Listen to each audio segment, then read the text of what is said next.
Good evening. It is November 5th, Wednesday, November 5th. This is a regular meeting of the Programs and Services Committee. We are being audio and video recorded.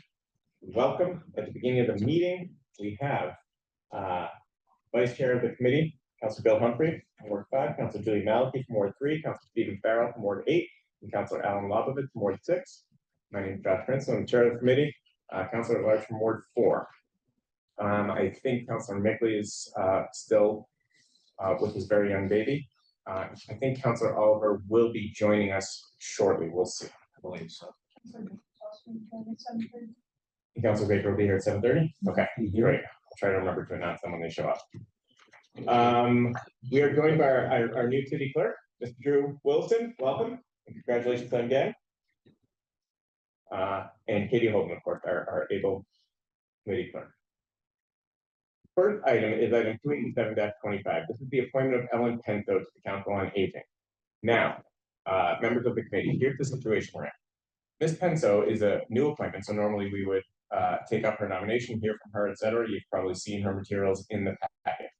My understanding from our totally able and fantastic clerk is that Ms. Penso is not able to join us at any of our meetings. Was offered all of the meetings, this meeting, the next meeting, 2 meetings in December. In addition, my understanding is that if this appointment is not approved within 60 days or acted upon, it goes through. Legally, a Council on Aging appointment, if it is not rejected, she will be approved. That is the situation in which we find ourselves. I leave it up to you all if anyone wants to make a motion or propose a remedy to the situation in which we find ourselves. We can join by Councilor Oliver and Councilor Kelly, Ward 3 non-member of the committee, is here as well. Councilor Farrell. Thank you, Chair. Is there a public reason why she's not able to join us? Katie, did you say anything about why she?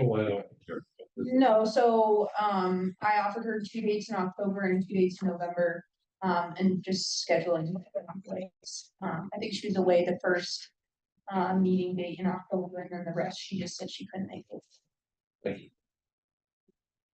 Councilor Oliver, clip notes. We have an appointment before us. She's unable to join us now or any of our other meetings, and we have to decide what to do with it because we don't approve it or act on it within 60 days. It gets approved, which may be perfectly acceptable. In the alternative, we could reject the appointment.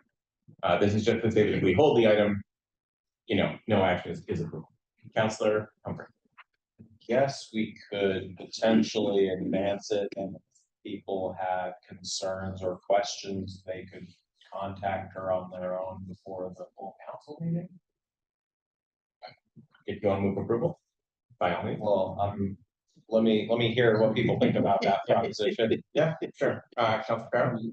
I would certainly like the opportunity to ask my question, which I ask of all the nominees for the Council on Aging. So maybe I could find a time to speak with her.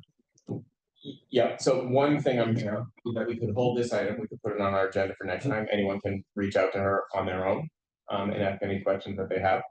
I would remind folks that also where 2 months from the end of the term, this could be redocketed, come January as well. I feel comfortable holding Until the next meeting and giving folks people reach out. yeah.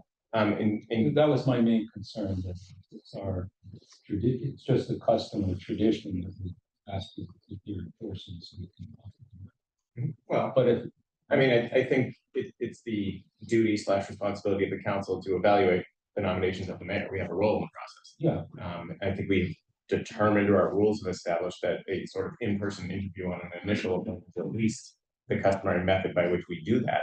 Right. But We can that's have not to say it can be done other ways. other alternative methods. And 100% right. So I would support the idea of the whole. Of a whole. Okay. Allowing people to. Yeah, Councilor Malachy. So just so I'm clear, the appointment was made back in or the beginning of October, and we've exhausted the October and November meeting dates. Yes. That it. Are we at 60 days for this appointment? I didn't think it was that many. December 5th, but December 5th. we also can't make the 19th meeting. So we're only 30 days into the appointment. The clock of the appointment in terms of our Yes. opportunity to act. Okay. So for future appointments, seems like it might be a good idea to ensure that the person can make a meeting before they're, before the clock starts. But for this case, so is there any way to have the, I mean, could she make, we know if she could make a meeting in December? So she can't, we were told she can't make any, this would take effect December 5th, so she was offered the meetings in November, Right, but which would be the last if meeting before. the appointment could sort of be withdrawn and then resubmitted to restart the clock.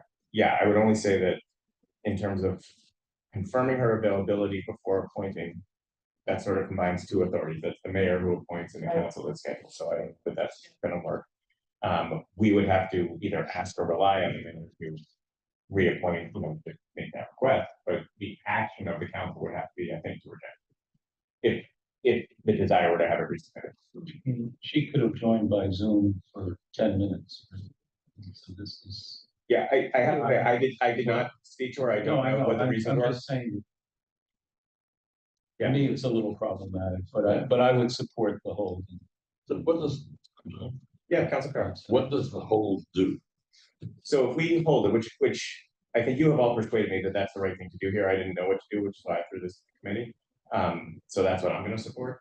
But if we hold this until our next meeting, I think Ms. Holden can send out to the committee again, the contact information for Ms. Penso.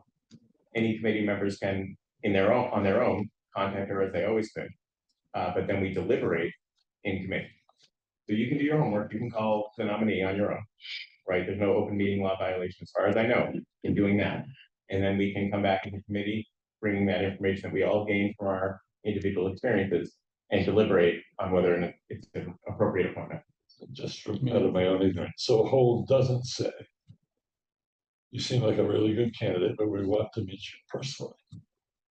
So. If you're not free till next year, then we will. What? Well, if we hold it now, we'll bring it up in our next programs and services committee meeting Yeah, which will be. in 2 weeks. And she still might not be able to make She it. won't, she said she. Right. Yeah, that wouldn't be for her to make it. That would be for us to deliberate using the information that we've gained between now and then. Assuming that you call her. Yeah. Or email. And all options on the 19th are on the table. We could reject, we could approve. We could hold, which is a, passive approval. The concern is the precedent to me. Yeah, I agree with that. So, I mean, like I said, this is a person who is, volunteering to serve on the council on aging. It's not some, highly paid, sought after position. So, just to be reasonable. So I'm comfortable with the move, but Councilor Malky? Yeah, so she's my neighbor. I don't know her really well. She lives on my street. So I feel bad saying this, but it seems like ironic that later in the meeting, we're gonna be talking about transparency and to sort of divert from normal procedure and go off on our own talking to people and not having the nominee appear in public. I mean, it's like not like Council on Aging has money to allocate or critical decisions to say yes or no to, but is I mean, the alternative is to reject, right? Right. But otherwise she will be on the committee. Right. Yeah. So. Councilor Oliver? Yeah, I'm kind of thinking along the same lines as Councilor Maliki. I'm perfectly, I'm gonna propose that we hold the item. Let's make sure that we let her know, we need to actually meet you, say hello, this is a public process, there's a reason for that, like Councilor Cranston just mentioned. And if she can't make it on the 19th, then we, dispense with the item then any way we need to, if she can't make it. It's as simple as that. I think everybody here is of the same mind. So Councilor Oliver has moved hold. I have. Any discussion on that motion? And by any discussion, I mean outside of your head, because I can tell everyone's falling over the thought, but it helps to hear. Sometimes what seems a small issue, is a difficult decision. Yeah. Because it's. Anyway. Okay, I hearing no further discussion. All in favor of hold, please say aye. Aye. Any opposed? Any abstentions? All right, so that's 6-0 hold. I will commit to you and Katie, let's put this on the agenda for our next meeting. If anyone wants to do anything between now and next meeting about this, you are welcome to do so. So we'll get their contact information. Yeah, and Ms. Holden will send that out. Can I just bring up one little trifle? Sure. Is that meeting meant to be virtual? I believe it is. So we're all good with Zoom? Only virtually? Yeah, but that's okay. We've done. No, I'm I'm just just, just making sure. Like, we're not gonna be face to face, we're gonna be on Zoom. Why do we do No. Zoom? Every other meeting? She's We not- started going Zoom during COVID. Uh-huh. I think there was some convenience that people enjoyed. Different committees decided to do different things. Some committees moved to in-person all the time. Some committees stayed fully remote. I think we, at least collectively, made the decision to at least do a hybrid, if you will, and go first one in person, second one virtual, always having the virtual component, because I think we all have supported having residents have access to the meeting, you know, from their couch, or from vacation in Los Angeles. I just want to clarify, John, so are you expecting her to be at the next meeting? No, it just struck me like, hey, every other meeting, we're actually not physically in the room. I didn't know if that was important. Oh, okay, unrelated, okay. All right. I think a lot of our youth commission nominees were. Yeah. Yes. We were Yeah, always thinking online. of this. Yeah, virtual. Yep.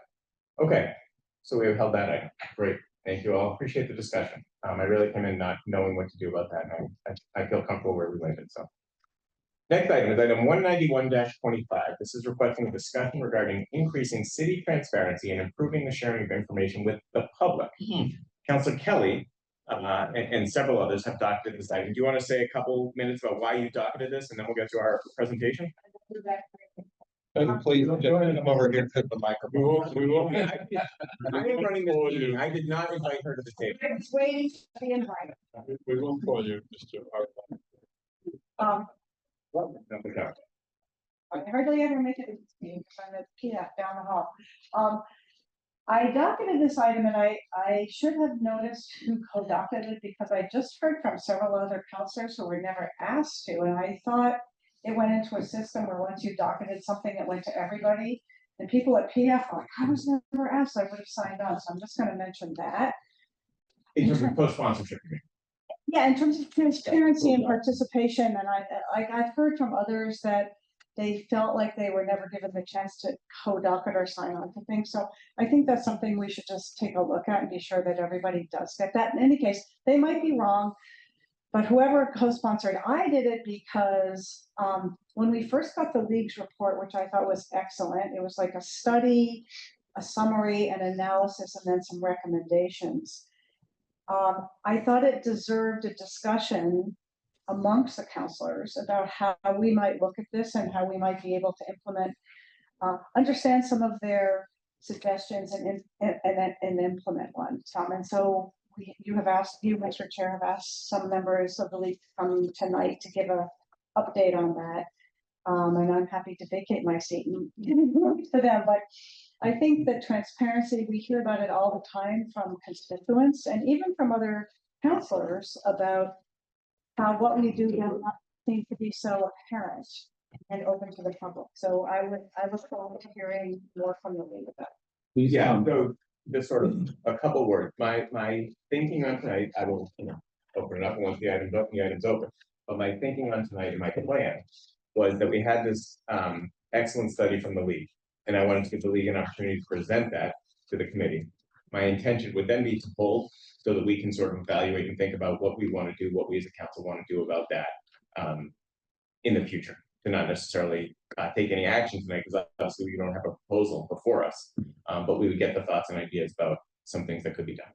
So, Councilor Humphrey. I just wanted to briefly note that this docket item was circulated to the council on June 16th. So if there was an issue that people didn't see it, maybe it's going to spam in this system. I don't know, that does sometimes happen. So we should check that, but otherwise it did go out to everyone, so. Thanks. I had not tracked any of that. So Chair Princeman, are you saying that tonight you'd like them to present, but there won't be any questions or discussion? Oh, no, people can ask questions, okay. absolutely. Yeah. Great. No, I just mean no action by the committee in terms of changes of Right, got it. actions that we're taking. Councilor Farrell? I thought you were raising your hand. I was just going to ask you to check the little box, say, please ask other councilors. Yes, and that's automatic anyway. Oh, I it think, is? You I don't think have to when check it. we, I thought it I don't was. think it's. You have to I check did Oh, check it. well, I must have. Yeah, it is there. Councilor Humphrey Yeah. is Yeah. verifying that it was. So that Maybe we could change the default.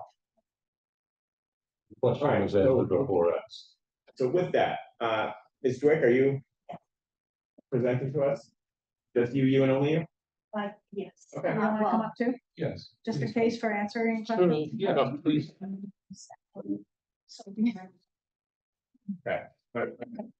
Katie telling me that the microphone is down there, so you guys can at least sit this way and face sort of that way so that the. That is helpful.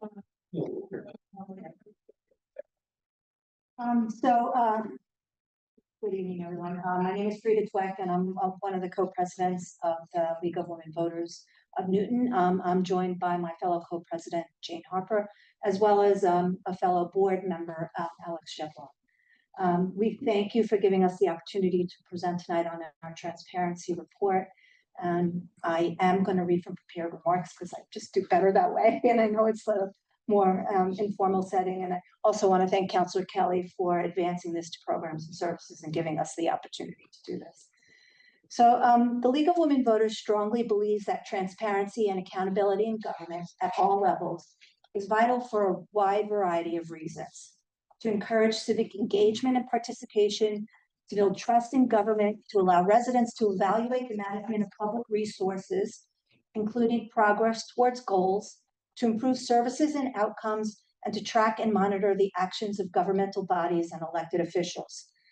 Recognizing that there were long-standing gaps in the availability of important information that Newton residents needed to ensure that transparency and accountability, in 2022, the Newton League launched its Municipal Transparency and Accountability Initiative, a study that looked at the transparency of Newton City's government, with particular emphasis on exploring the potential of a city website.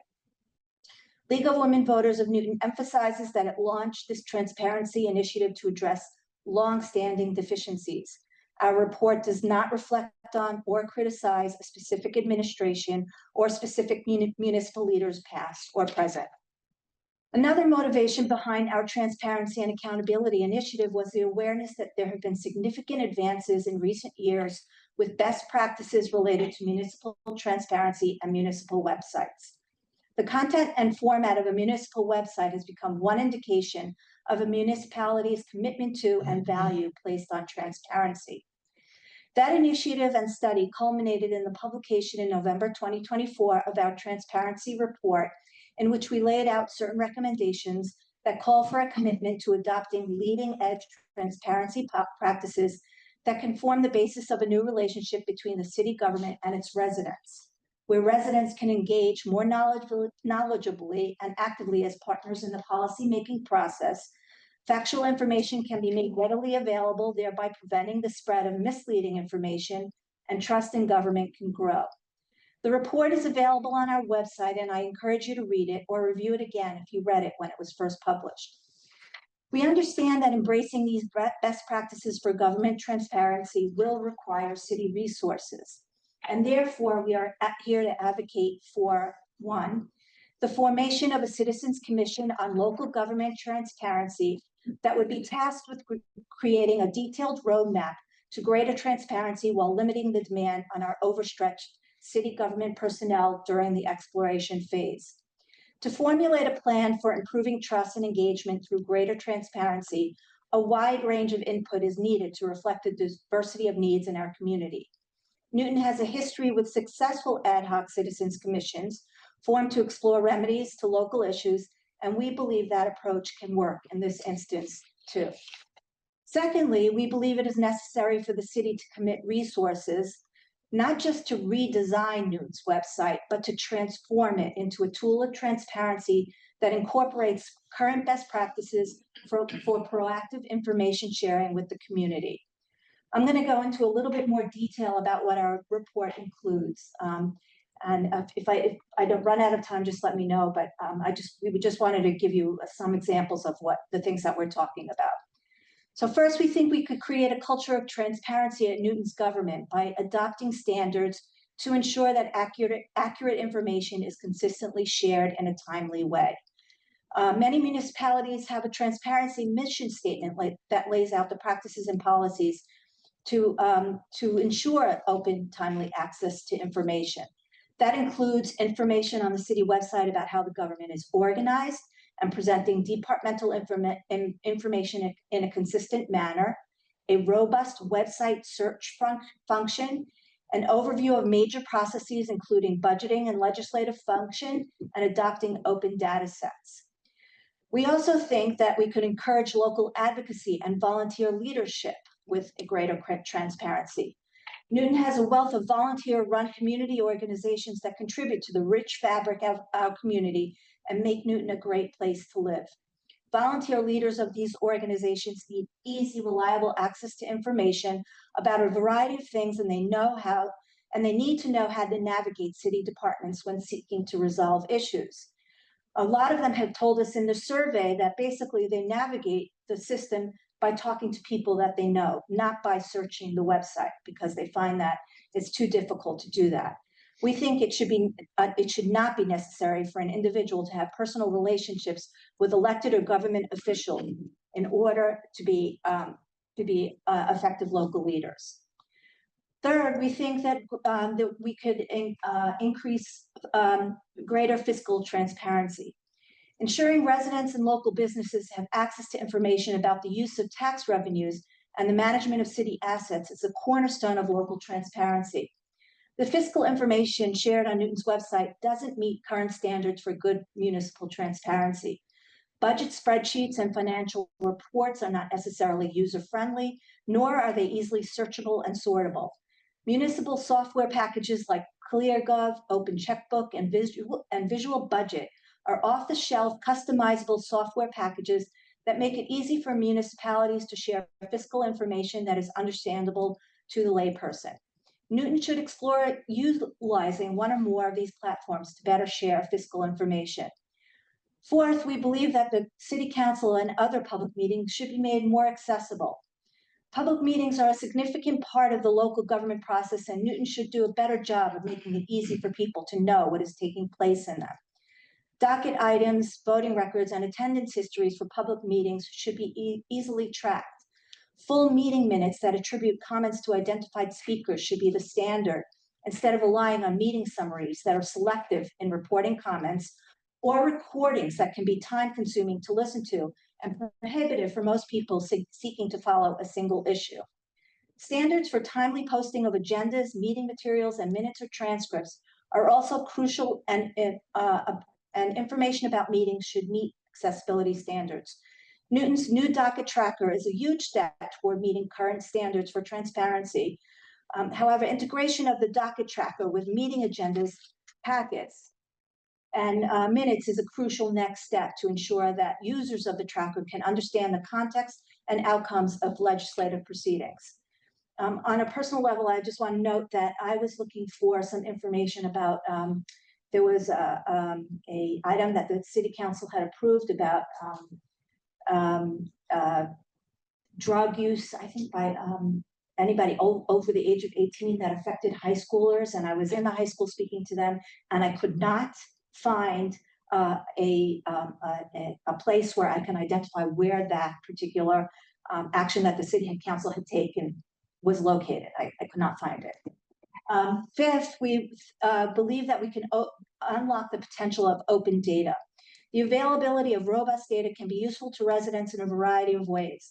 Municipal open data is a relatively new phenomenon that is evolving, but some examples of information that can be found on city websites include fire and police department response times by neighborhood, usage rates and busiest times for public recreational facilities, including pools, athletic facilities, and fields, a map of current and planned DPW projects with details like timeline and road closures, crime statistics such as the location and timing of home and car break-ins, public parking space usage rates and times to determine best times for availability, utilization of bike sharing programs, progress toward climate change goals and carbon neutrality, maps of affordable housing options, 311 requests by location, location and usage rates for public wireless hotspots.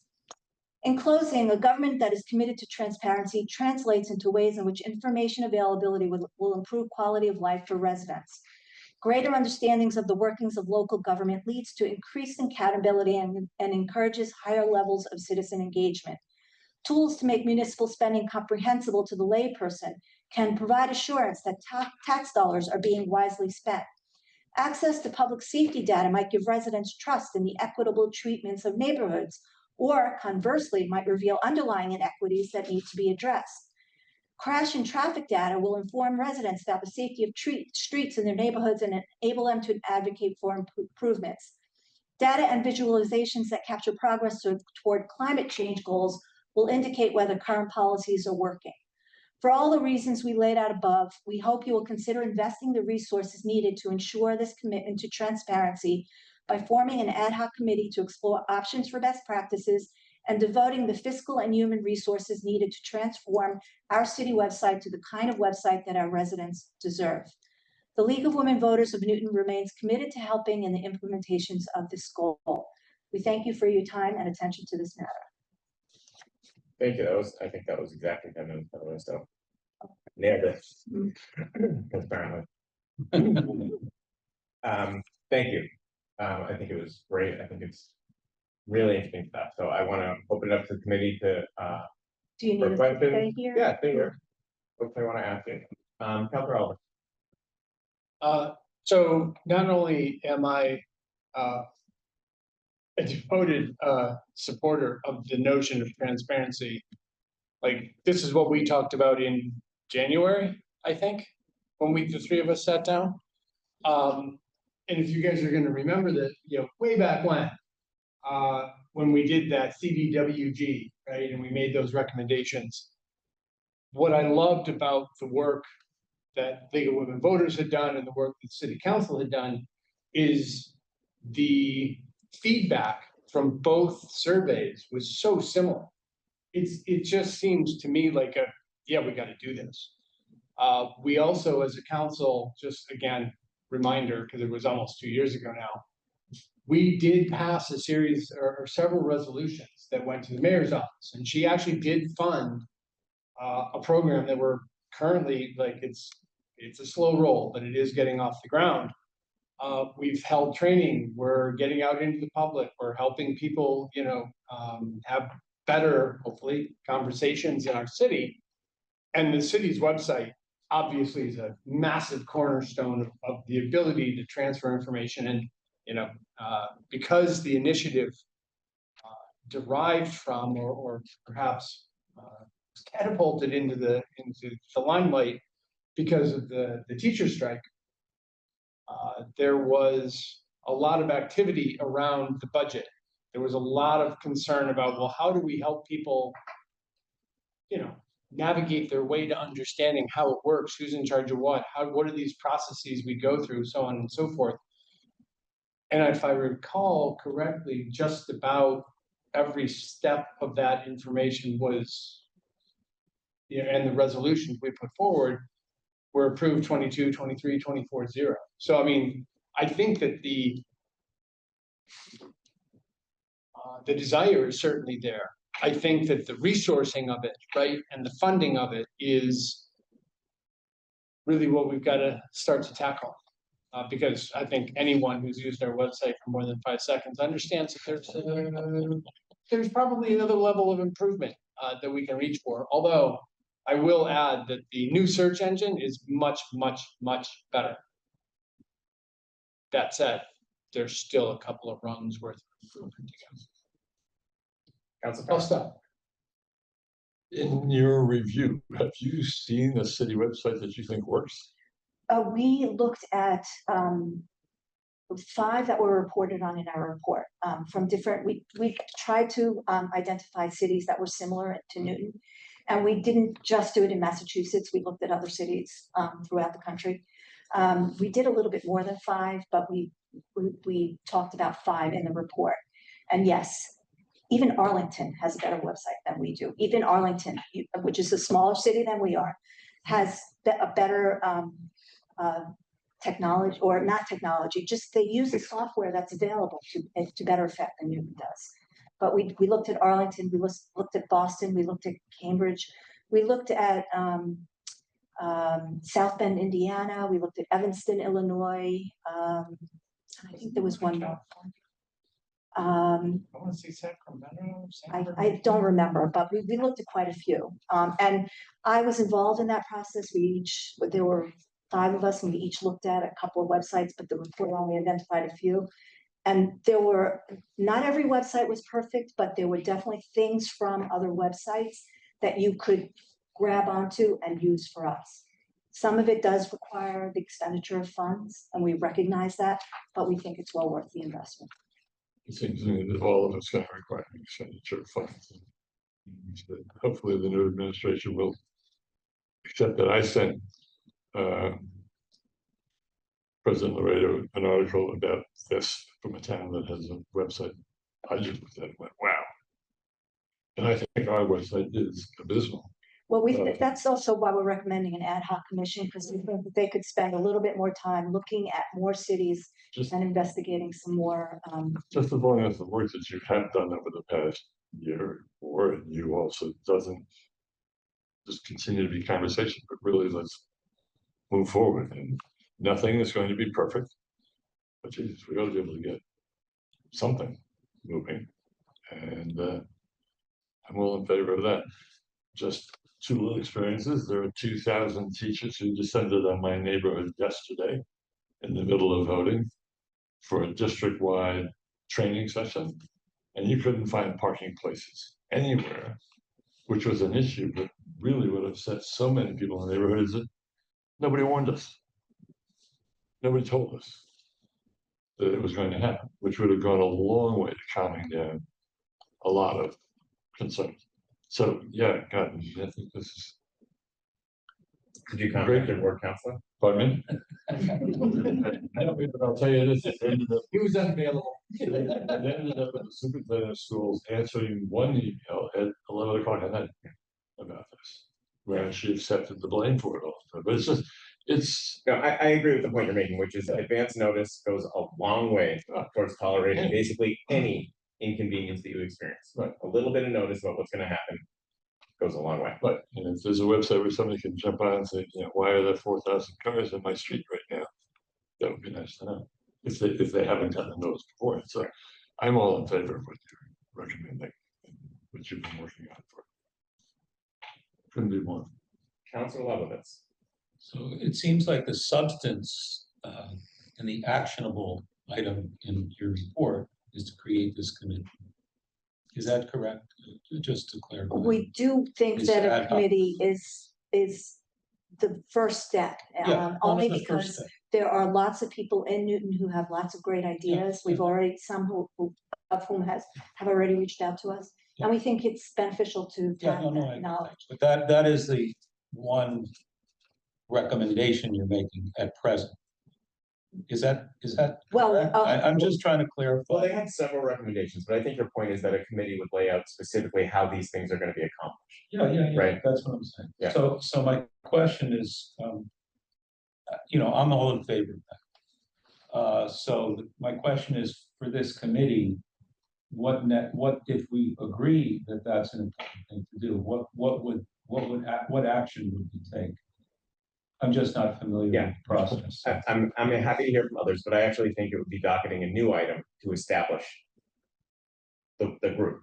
Okay, so recommend to the mayor that be done, or just that it be done, and then I'm just asking. It doesn't necessarily have to be a mayorally created thing. We can, create groups, but Okay, Councilor Humphrey, you have an idea? Well, just a couple thoughts here.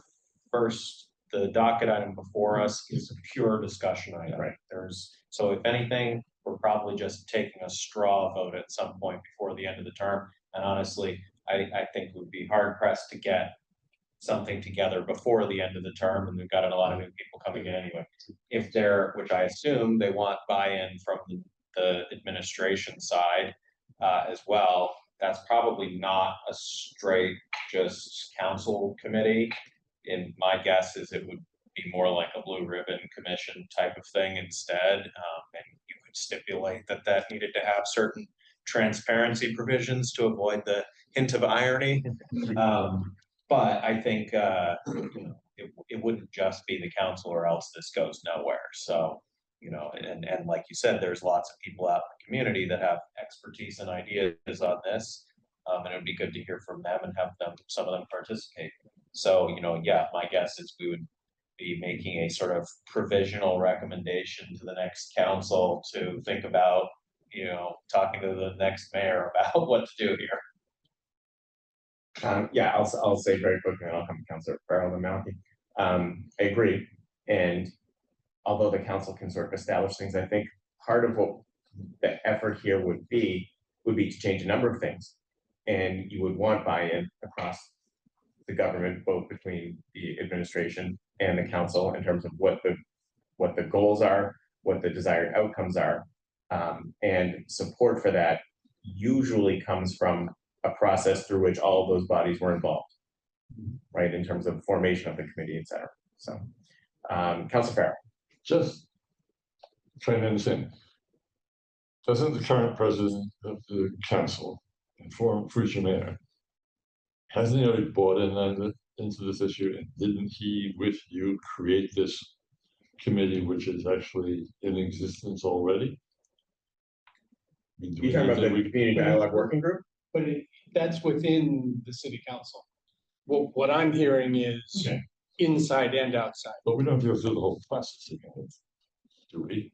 Are you talking about the community dialogue working group? Well, yeah, Because that feels a little bit different. That's sort of a It's a- committee that's talking about ways to facilitate communications with members of the community and how to, help inform people about what's going on. But this is sort of a little bit different. We talk about municipal resources that are going to be available to anyone and everyone.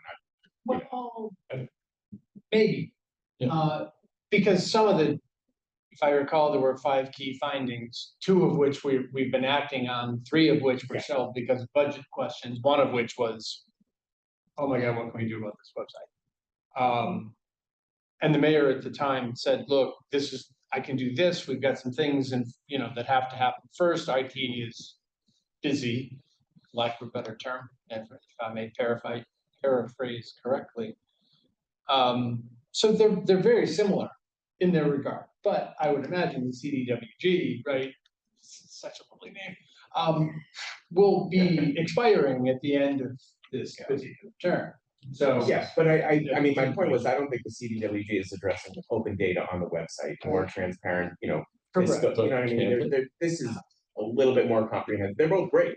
Don't get me wrong, but this is a little bit more comprehensive. Also, a lot of it was making political recommendations as opposed to what they're talking about is not political. So the difference would be like, in your case, you were talking the example that the district decided to host a thing that required all the teachers to come and park there. That would be information that is apolitical. There will be a bunch of people coming to this thing, right? But then there's also the question, which I think a lot of what they were tackling is like, how do you get more perspective information out there, right? People's thoughts. You may disagree, but we had discussions about newsletters and things like that. Some of that. I guess I personally see it all of the same cloth. And Yeah, sorry, Well, I think, yeah. sorry, let's I think it's try to kind of, keep going in order here, but I think part of the question about what specifically would be handled, back to Councilor Lovegood's point, is through a specific set of directions to a working group that is established as determined by, presumably some council process about how this group is going to be formed and then what their charge is, right? And some of these things we're talking about would be determined in that council process of what are the tasks we're going to give to this group? What are the charges? What are we going to ask them to do? Right? So. Okay, yeah, let me come to Councilor Yeah. Malky, and then I'll come back to you, Councilor Malky, and Councilor Albert, you want to get in as well, right? Councilor Malky. Yeah, well, first of all, I agree with the chair here that I think there was a big difference between the community dialogue working group and this, which is trying to get away from the idea that you have to talk to somebody personally to get information, but make it self-service, as it were, on the website at least.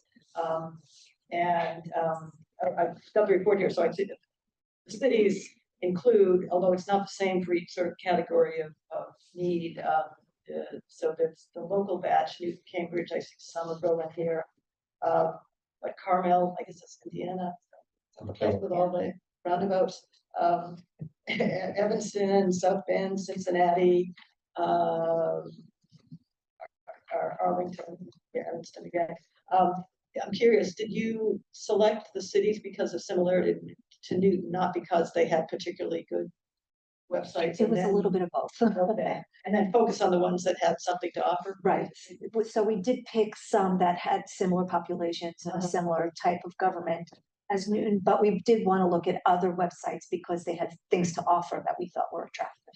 Yeah, okay. Yeah, I think we're not gonna get much done in terms of the website this year, this term. And it definitely needs a lot of improvement. I haven't really experienced the great improvement in searchability myself yet. I often go to use Google, it's, put in the words, things I want, and then newtonma.gov, the website. But supposedly our website search is now kind of Google based or using method. And also I think they've said they're making PDFs word searchable as opposed to being image PDFs, but I don't know if that's 100% yet. I'm wondering if there's things that we could do without waiting for the working at this committee or government or whatever to come up with recommendations. I mean, one thing that you mentioned that we actually voted on a year ago is attributing comments in committee reports. And I was on the losing side of that vote. I can't remember what the vote was, but we had a long discussion about whether we should say, keep on doing a counselor said, a counselor asked. And that's what the vote was, to keep doing. And the next council maybe will feel differently and vote to attribute comments. So that's something we as a city council could do without waiting for a commission. Perhaps this might be a small thing, and I don't know if it's practical. We have the electronic posting board list of all the public meetings. Then we have a Friday packet. Speak about in the report. It was Yes, we have really the difficult to We have navigate. the Friday packet, and you'll have an agenda for PNS, whatever, in the electronic posting board with none of the backup, and then the agenda and the Friday packet has the backup. And if we use the same, if there's a way to use the same link for both, because I'm always telling people, if you really want the backup information, be sure to get the agenda from the Friday packet, not from the posting board. So things like that would at least put the information out there. We do, I mean, we don't want to lose the bigger picture. Yeah. But we definitely have, there are items that can be done, and we Yeah. did give the mayor, Yeah. Mayor Fuller, Yeah. a list of priorities that we thought were quick hits and Oh, good. very little cost, which I believe we shared that with the entire city council, but if we did not, that was, I think, in the spring.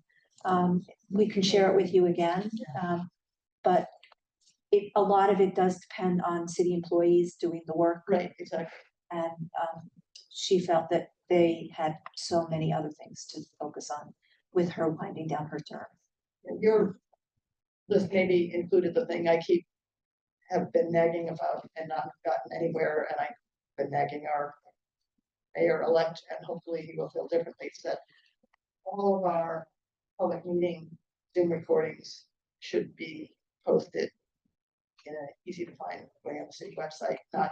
It's great that in our report, in our committee reports now, they include the link to the Zoom recording, finance, PNS, whatever. But it's not happening for historical commission. It's not happening for CBA necessarily. It's not happening for planning development, whatever. And we're paying for unlimited Zoom storage. We have the capability to make that available. And instead, people are emailing us and saying, can you please help me get the recording of this meeting that I wasn't able to go to. All right, thank you, Councilor Lovovitz. So I'm just thinking about what we said about the process that, and Councilor Humphrey said about the straw vote. So, we need to formulate what we're gonna vote on. So I was wondering if somebody, a couple people could formulate something that then could be presented to the committee as a recommendation that then we would vote, we would have a straw vote on. Does that make Sort of. sense in terms of? I mean, my thinking, like Councilor Humphrey said, this is a discussion item. Right. So sort of like we talked about the other night in ZAP, I feel a little funny saying no action necessary, because I do feel like there are a lot of actions that are necessary as a result of this. I know it's just sort of, not the definition of those words that is applicable. It's sort of a thing we do, a procedural thing.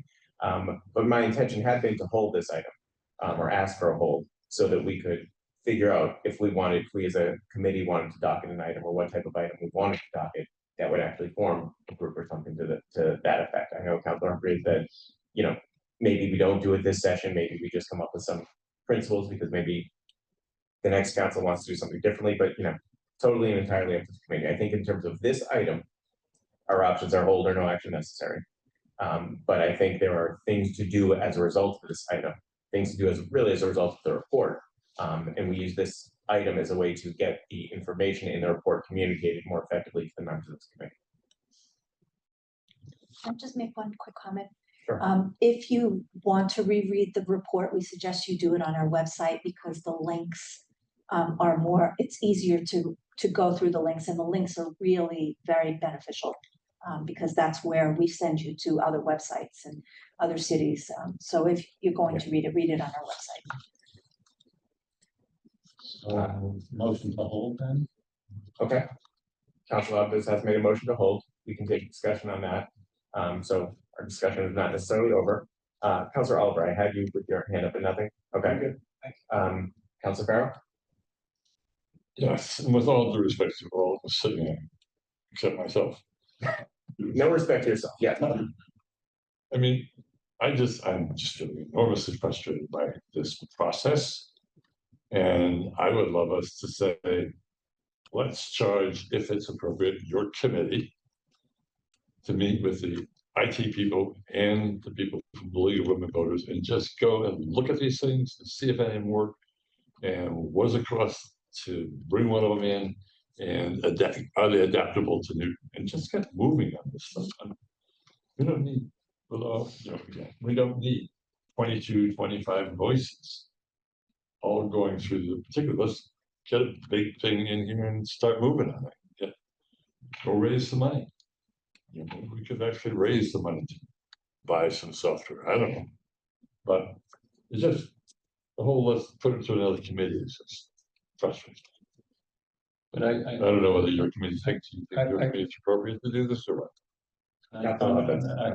I mean, I think, the idea of bringing in community members who are very knowledgeable, approach it from different perspectives is very important. That's all, that's what I would add. Now, whether that could be in combination, but I think that element, as opposed to the existing committee, it is important. I think that's important too. I guess I would rather think about bringing them in to look at something we're seriously considering and saying, what do you think about it? Because you bring people in with a blank slate, and most people, in my opinion, don't have the experience to respond as thoughtfully as we'd like them to. But if you give them something to look at, say, gee, you know what you got now? Here's what we're doing now. Here's what we might be able to do. What do you think about that? And it answers all of the questions, or most of the questions, or many of the questions that they're addressing. The website is so awful. I would like to see us moving and not talking about it. So I was remiss in not recognizing Councilor Baker, who joined us several minutes ago. he's supposed to be right here. Councilor Baker also had his hand up. Councilor Baker, did you still want to make a comment?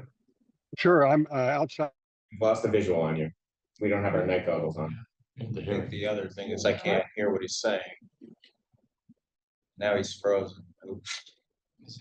Yeah, Yeah, he's yes. frozen. You can see his face just a little bit. Okay. Yeah. Oh, Good and now eyes. he's gone. No, All right. Now, see, I was right. I'm gonna come to Council Harper, just want to say, I think, as opposed to starting from sort of a clean slate, Council Farrell, I think the report from the League of Women Voters is a really good foundation, something that a working group can respond to and work with. So, but your point is well taken. Council Harper. Well, one thing I was gonna comment is, we have a member of the council who is an IT professional who has cared a lot about this stuff for many years and would probably like to weigh in and is not available tonight due to running a different meeting. And, I would like to hear from her about specific information technology related things.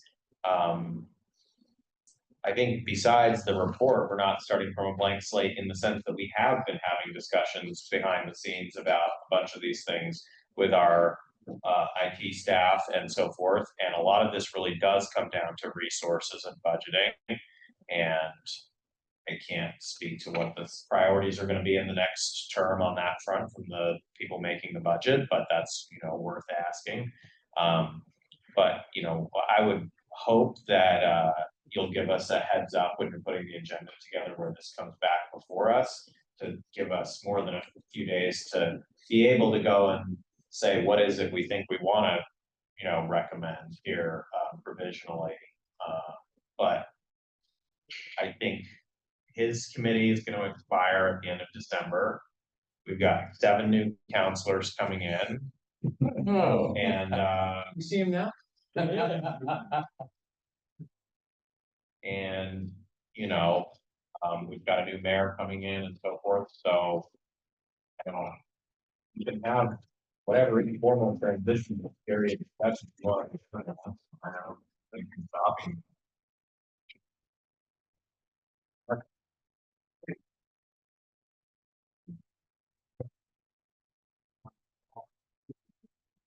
Years of professional. I don't know. So many efforts to try and figure out the right thing. Councilor Baker, welcome. And there's some of us who told notes, but Trying to listen as imperfectly as I could.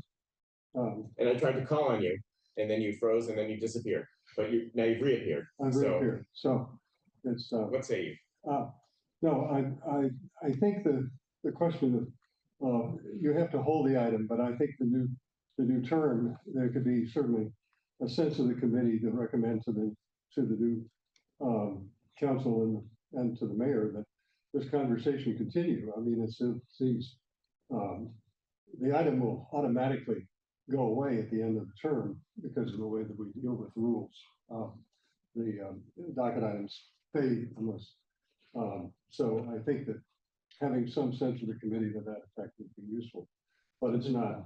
So there's no mechanism there's no mechanism for the new council and new committee to continue the work. It has to be. Sure, somebody docket something immediately after the term begins. And that's easy to do. It's just there are people who are not in this room and there are people who are here who will not be here next. And so just a sense of the committee may be helpful. That's all. All right, so Council Lavabeth has moved hold. Any other discussion on that motion? Okay, all those in favor of vote, please say aye. Aye. Any opposed? Any abstentions? 7-0. Greg, thank you. Harper, thank you very much. Thank you so much. Thank you. Our final item of the evening. Two items. Our final 2 items of the evening. What's that? Read both. We're gonna sort of take them up together. Item 206-24, requesting complete review and appropriate changes to the rules of the City Council. As folks know, a rules subcommittee has been developing recommendations. Councilor Oliver has been ably leading that subcommittee and will lead this discussion this evening about what the subcommittee has been up to. And simultaneously, we will discuss item 25-24. This is to develop a code of conduct for the Newton City Council.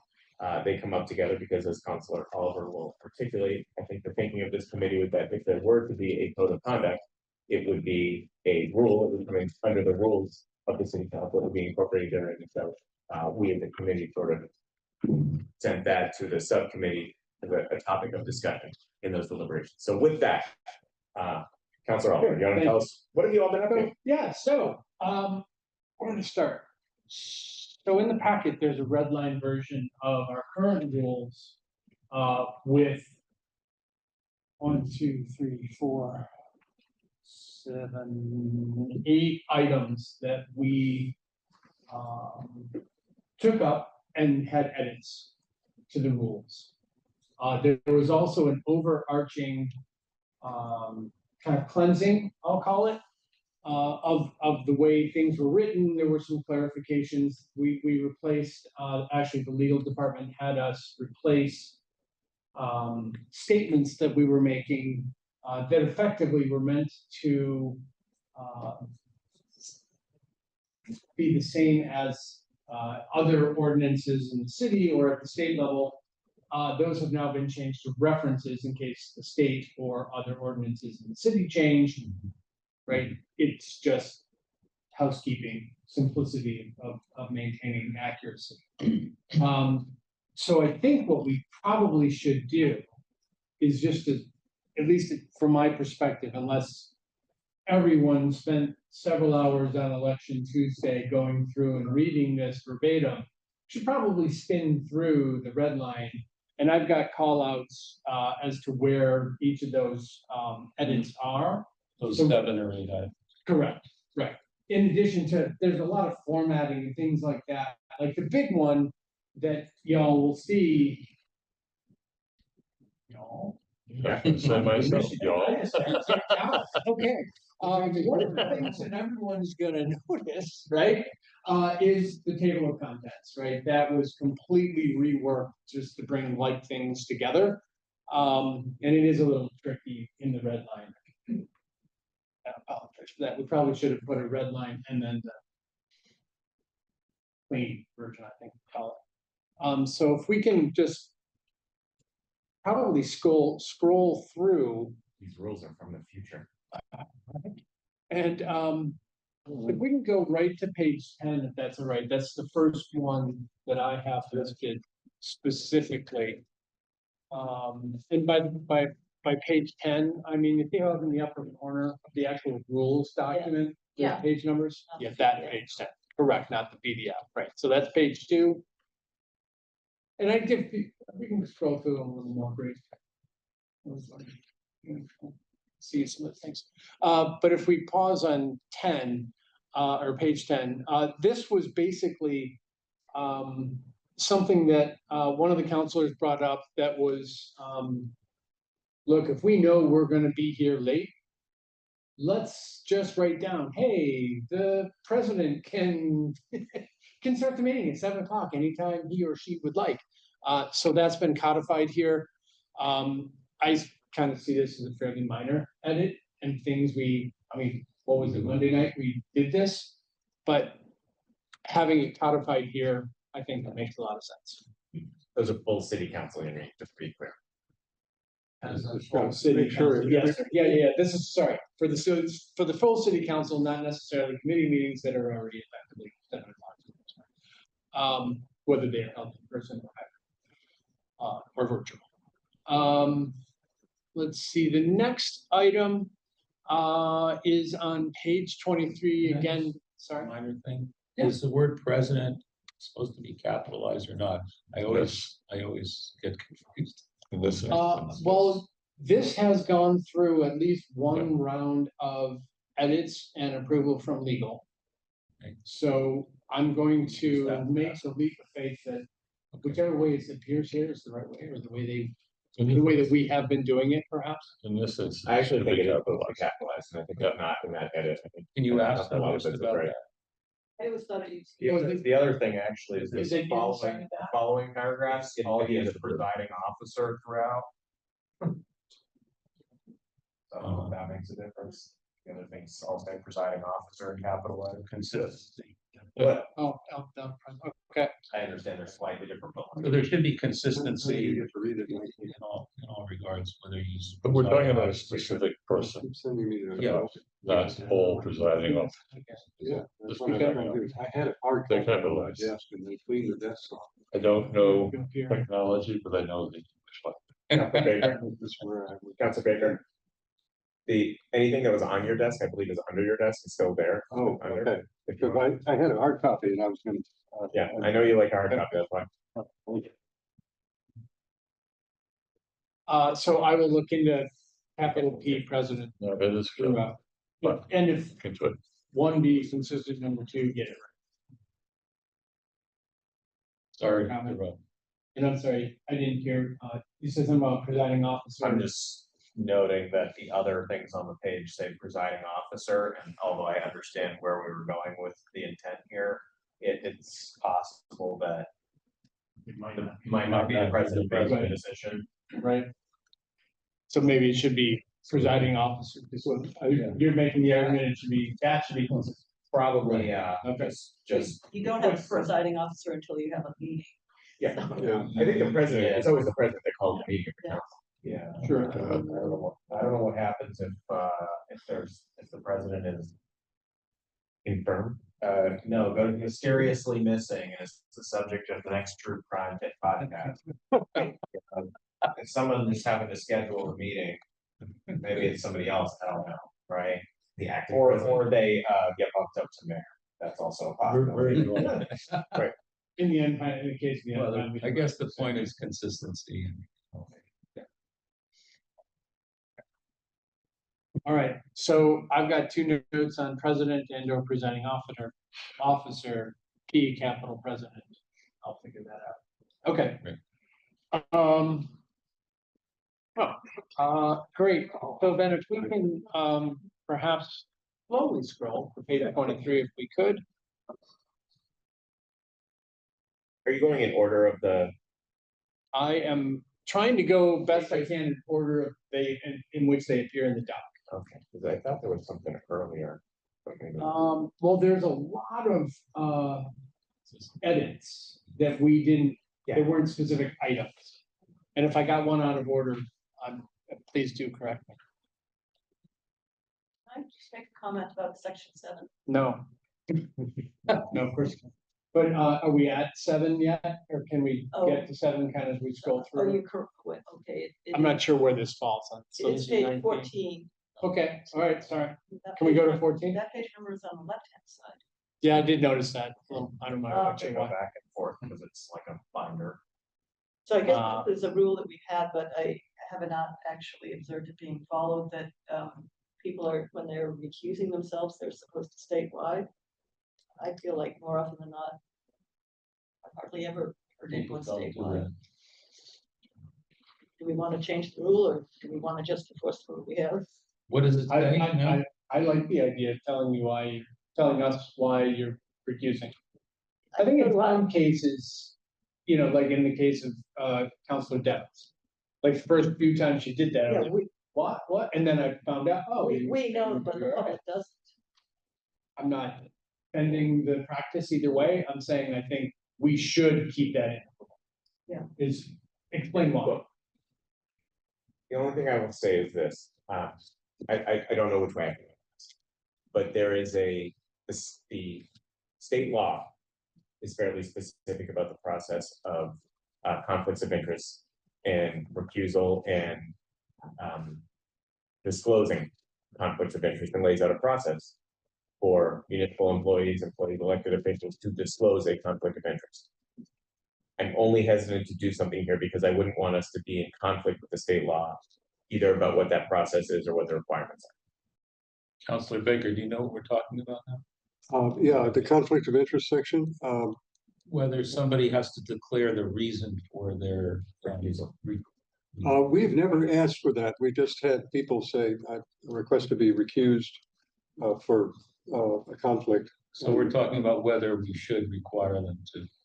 Because, well, actually, State or Councilor Malachi's point was that it actually says must state the specific Yeah. reason, and that's why we're doing that. Oh, So, yeah. yeah, No, that's true. We haven't. that might be a bigger conversation with the law department that we're not prepared to deal with tonight. I'm sorry, I was looking at the first part. Yeah. Our practice has been people just say, I have a conflict and they're recused and has to be recused and then just don't vote on that item. What would be the purpose of declaring the reason? If I may. Yeah.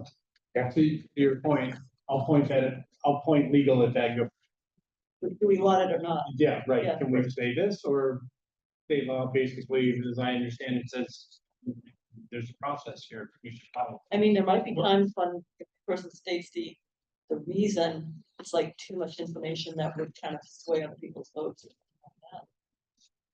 I mean, there's a reference in there to Mass General Law, Chapter 268A, that is a conflict of interest provision. That's the chapter on conflict of interest for public employees. There are certain sections that deal with municipal employees, 2, 3, 18, 23. But the point is, I think that was why the reference was in here. I think your point is a good one, Councilor Alba, that we should just check with legal, what are the parameters within which we're working here? And then we can figure out if we want to make a change there. Fantastic. But yes, okay. Good call, There's time thank you. before the end of the year to. Yeah. Yes, I would think so, yeah, I mean, the process from here is. We could either approve I'm assuming that unless we come up with something significant and that we haven't talked about yet. That we could perhaps approve this, go to, we could approve, subject to second call. We'll get law, to go through this one more time. We'll check some, I mean, so far we're talking capital president, or do we list presiding officer, and what about the recusal, the reason for it? Assuming we have things like that and nothing more significant, or things that could be handled within the next couple of weeks between here and getting it back to the council. Yes, we have time. Because the process from here is the council approves the full thing after this committee does. Councilor Baker? If we have time, I'd rather see us do it to the final version we can and then recommend it out to the council, rather than have a second call conversation. I think that's clumsy, and we're gonna have As other, long as, we've got, I'm not sure I agree that it's clumsy, depending on what's in there, but if we have time. And law has the ability to review it again between now and 19, right, is that the date? Then I'm all for it. Our agenda on the Yeah, 19th. but is maybe going to that's be something- The same as our agenda for. Can we see- Aging appointment already. well, can we see the rest of the, can we see the rest of the issues, John, and then decide if there's Yeah, anything more substantive? that's a great I idea. agree with you. Okay, It's just these. I mean, if it's just minor little things like that, that's one thing. All right. Things like potential conflict of state law. Yeah. Yeah, well, I hear you. but he's been in there for, significant. Well, it's, I don't want to belabor this, but it's interesting because I don't know if I read that to be stating what the conflict is, or just stating specifically that you have a conflict and that's the reason why you can't vote. So I don't know which way I read that. If they only wanted to say state Fair of enough. conflict, then that, Okay. instead of- But also So state this to the conflict. Can we bounce? Please, we can go please. Are we boring you? No. Well, yeah. Let's just go.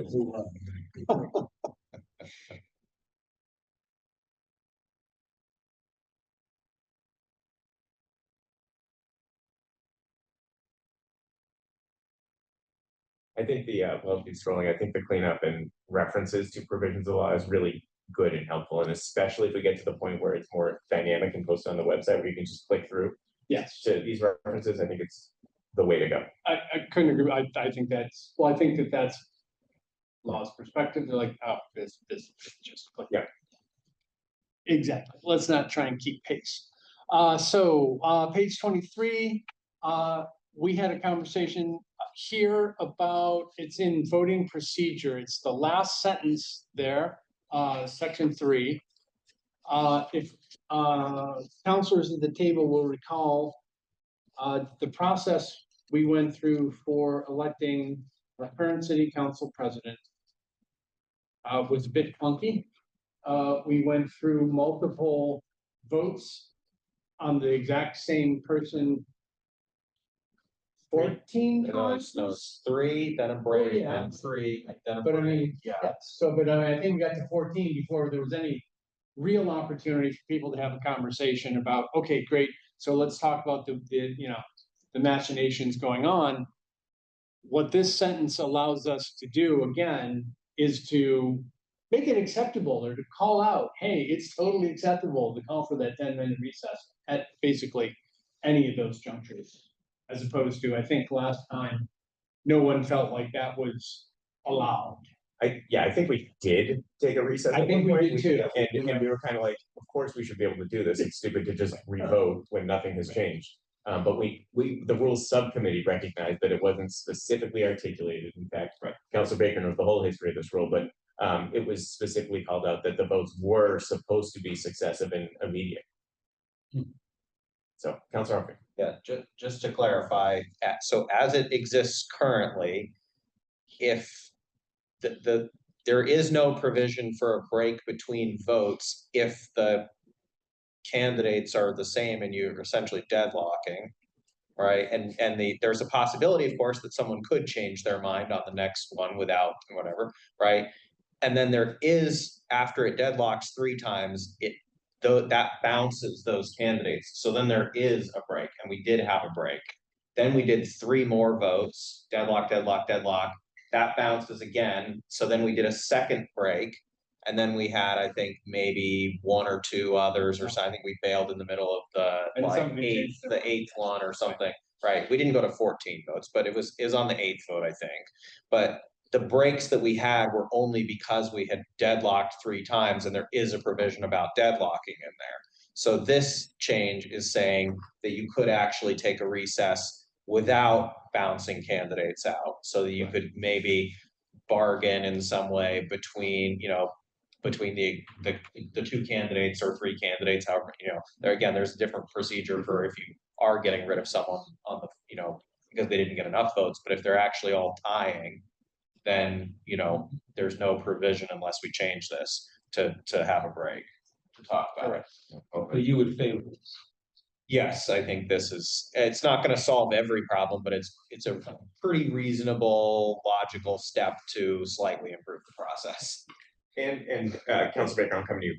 The other thing is that it is time limited, and I think the gist of this rule was to keep the process moving along to get to resolution, because I'm sure Councilor Baker is going to tell us it went like over a month one time, and the original intent of this rule was to get to a resolution pretty quickly, so you don't open the session without a council president. Councilor Baker. Well, I can go back on that history. It's actually 3 months, but it was a long time. This is pre-Xerox. But the only question I honestly have is the break for conversation. I mean, these are all supposed to be public open meetings. And if the conversation is going on in the recess that changes the content, then the question is, are we getting in a jam on that process? That's the part I'm You'd have to adjourn. You have to adjourn to allow. I mean, that's the, Councilor Humphrey.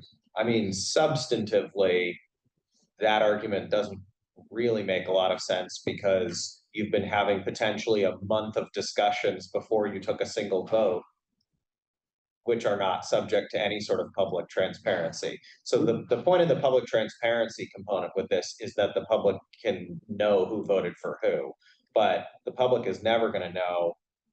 I mean, there's no realistic way to say, oh, so-and-so promised a committee chairmanship to so-and-so, right? Like that, there's no way that you can guarantee that that's going to be disclosed to the public in some way. no, that's not what I'm concerned.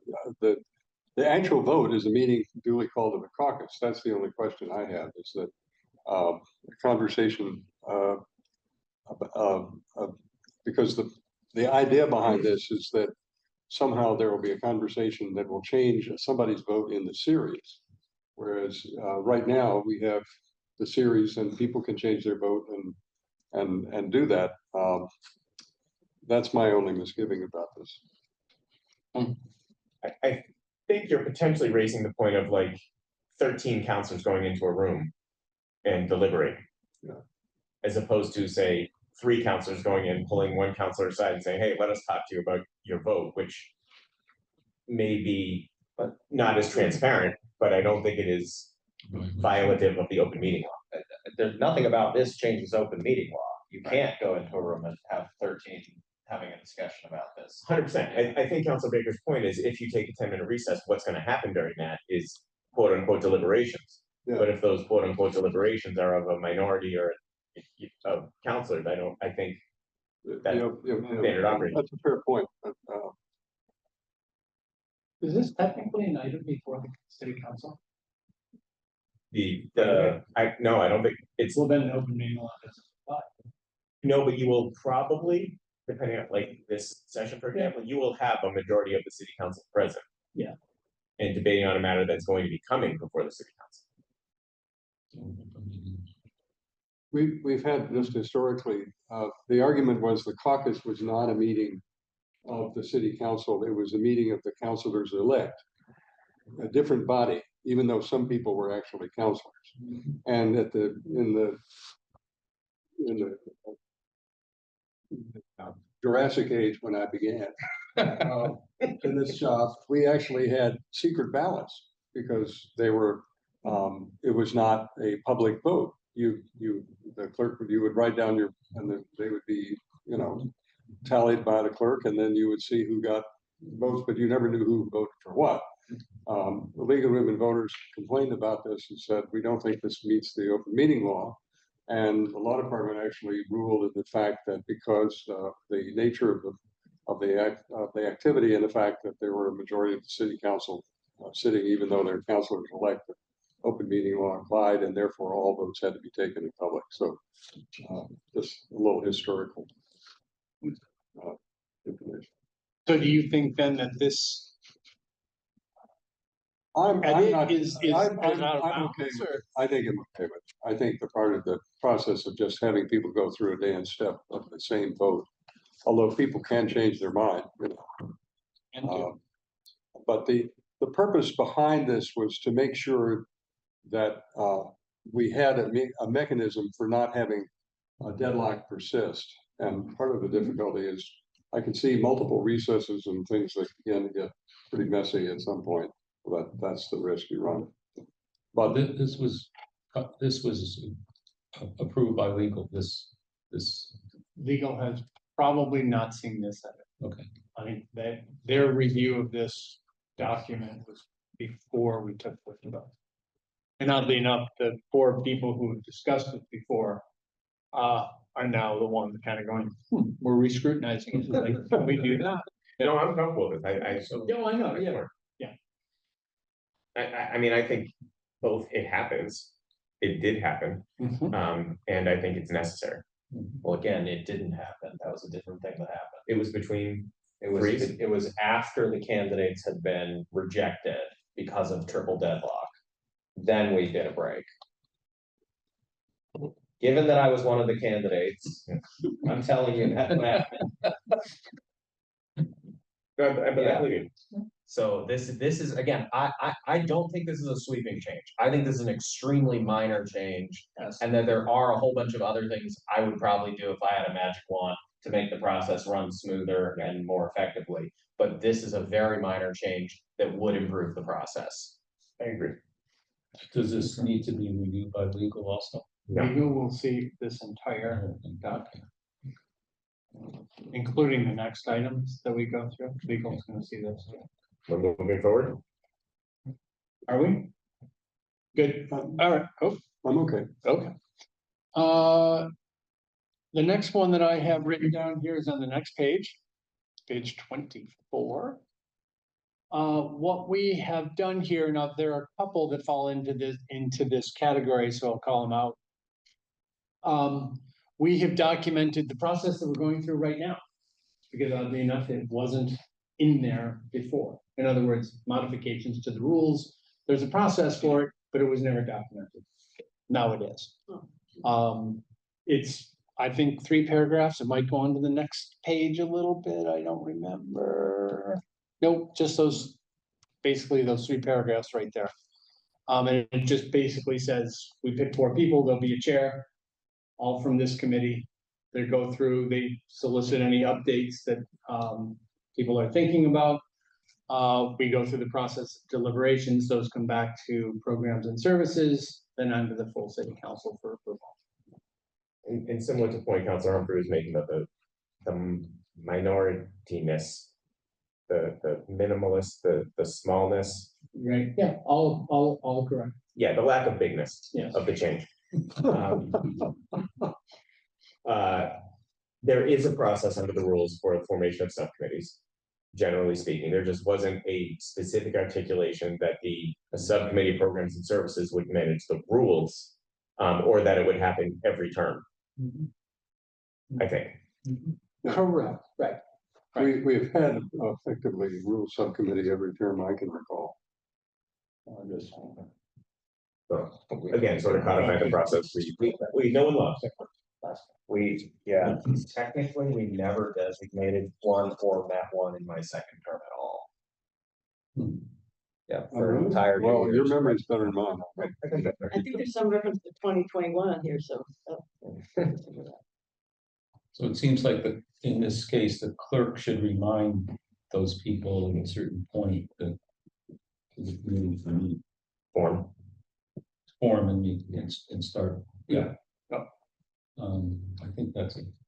Yeah, I mean, I would say, at least as I read it, this requires the formation of the subcommittee. I would posit that the subcommittee need not meet unless there's a reason to meet, unless the subcommittee feels like a I reason. mean, if we Yeah. assign the subcommittee and the request goes out for, hey, who wants to make some edits and nothing, well, then, okay, Why is this all underlined? because it's net new, Because it's what? net new, Oh, we okay, added, okay, it's just red line, that's all. thanks. Councilman Maliki? Yeah, so does anything prevent the revision to the rules happening earlier in the term rather than sort of just in time for it to not be used by the current, Nothing in the language.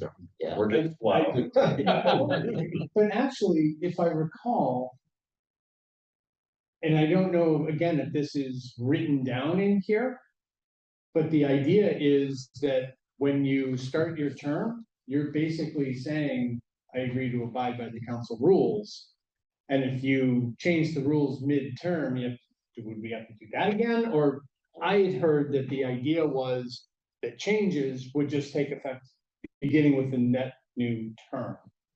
Not tomorrow. It just seemed a little odd that the people who are voting on it never get to be under it. Well, if you're no longer on I the agree, council.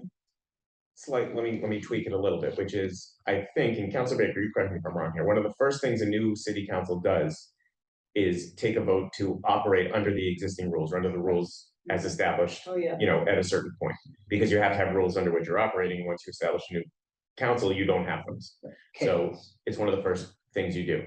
Right. I would say that I feel like I remember maybe either a term or 2 terms ago, there were some changes that we thought should be immediate, and actually took a vote to pass those, change the rules midterm on a couple of, minor things. I forget exactly what it was. And then left some others to say, okay, but this is sort of structural or committee or meeting days or whatever it was. And it was like, we should kick these to the end and have those take effect for the new council. So I think it's within our power. I think we've done it. And I think the process is smooth. Councilor Carter. When do all councillors, particularly new councillors, get a copy of the rules? And with the notion that they had best read all this stuff? I think there's an orientation packet at their council orientation in December, But in is there advance of the ever- January 1st swearing in. Is there ever an instance where, particularly new councillors, are encouraged to read this? Because this is really important stuff. yeah, again, I think in theory, the clerk's office provides you with a packet during your orientation and says, here are the rules, and you're gonna be voting on this on inauguration day, or you are agreeing to it if you are being sworn in the middle of the term. I just think that there are some people who get elected who don't have any sense of this kind of rule business. But we've never held it against you. Thank you. Thank It you. was the one, But I'm just, for the benefit of you, just you suggested that this is really important. You get all this stuff. I mean, I will say the point you're making. I think you get the stuff that's very important. You get HR stuff, you get rules, Right. you get, different things, Right. and it's overwhelming. You get a lot of information. I think you're making a good point, which is, there is some stuff that is really, really important and sort of functional to the job and ought to be, highlighted for you. I don't know if that's up to sitting city councilors to tell the new people coming in or how that happens, but, I understand what you're saying. Much better stated than my rattling up. Councilor Hopper? I do think you're correct that we have made changes in the middle of the term. I also think that there's, as far as I understand it, nothing in the rules or the charters that prevents us from making changes in the middle of the term. If the new council with all the new members feel that we made a mistake, I would absolutely want them to make that change and make that change immediately effective. I don't have any, issues with that, and I think in some cases it has just happened that it has taken us the full 2 years to work through some of this stuff, because there's only so much time that we can meet on these things, so I think we're trying our best here on this. But to also be fair to the subcommittee, I think there was a notion early on that there wasn't anything pressing. And that we set as a goal for the subcommittee, getting these changes in place by the end of the term. Correct. We did have that vote on whether to change the standard start time, kind of as a standalone thing. Yes. That would have, if we had changed it, that would have gone into the rules. Did we talk about it or something? Yeah. We talked about the church meeting about whether to start meetings or. No change. That's not really- So it didn't really matter. But we would have probably, Can we move on? that would be my. Echo, Councilor. Be my pleasure. I mentioned a minute ago, there were two other items that were very similar to this, in that the Financial Audit Committee used to be a separate document that was just always attached to the rules. It's now incorporated into the rules, so it's one document. We have also done the same with real property reuse. Those of you who are familiar with it, there's a flow chart. Right, they kind of did, here's the order of things, and if yes, go here, if no, do these other things and stop here, do not collect $200 and so on and so forth. That's also going to be now part of the rules, the document. So those three things were kind of brought in and codified, if you will.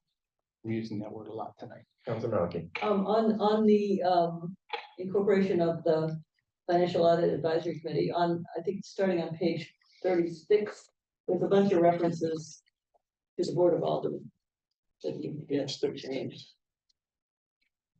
Was that part of the text of the financial audit document? Right. Okay, And that might have been, I think, it was that way in that document, which but that was a resolution back then, and I don't think, it's not like we're going back and changing the resolution. That's history. We're just making the language make sense in today's. Yeah. we should update that to Counselor. Thank you.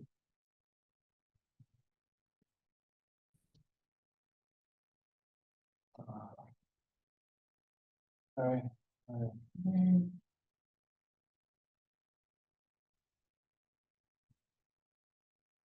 All right, for Oliver, can I ask, I think you did a lot of this work, but before this goes to full council, are you gonna prepare like a memo that says these are the changes?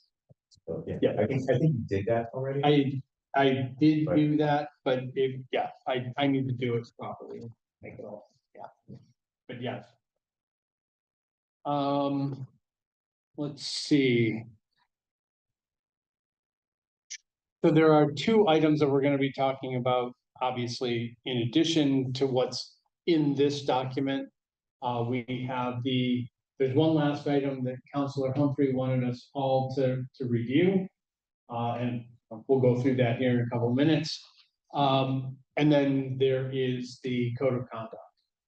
But I would, my next step from here is to take those edits, of which I have 3 of them listed. They're all, I would consider to be incredibly minor. And We prefer the term incredibly not big, but okay. incredibly not, yes, incredibly not, yes, not incredibly big, yeah, some jumble of those words. Other than that, everything else in this document is changing things like alderman. Right, I'm gonna take those edits, I'll go back to legal, have them review the full document, once we've made those edits. We'll bring it back to this committee, if they can get it done by the 19th. And just looking at calendars, the last city council meeting is when? Full council? I believe the 15th. 15th.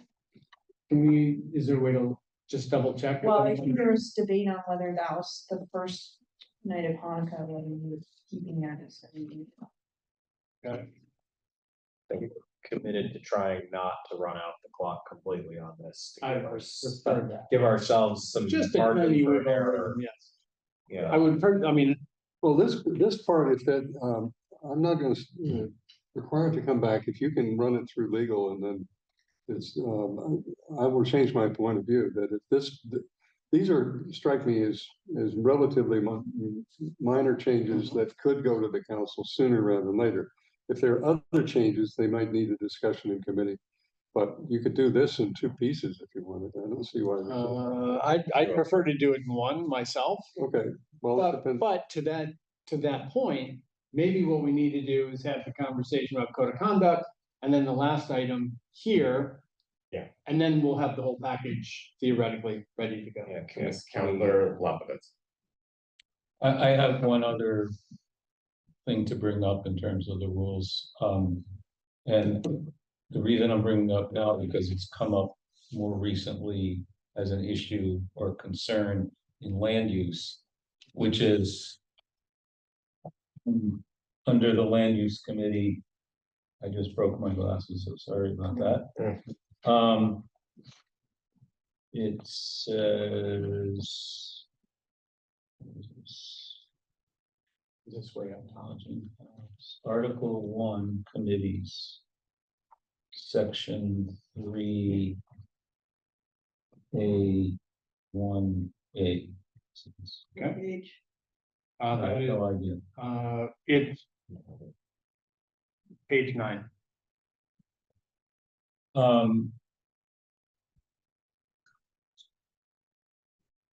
Oh, Weird. No, it's actually, I think it's page 1.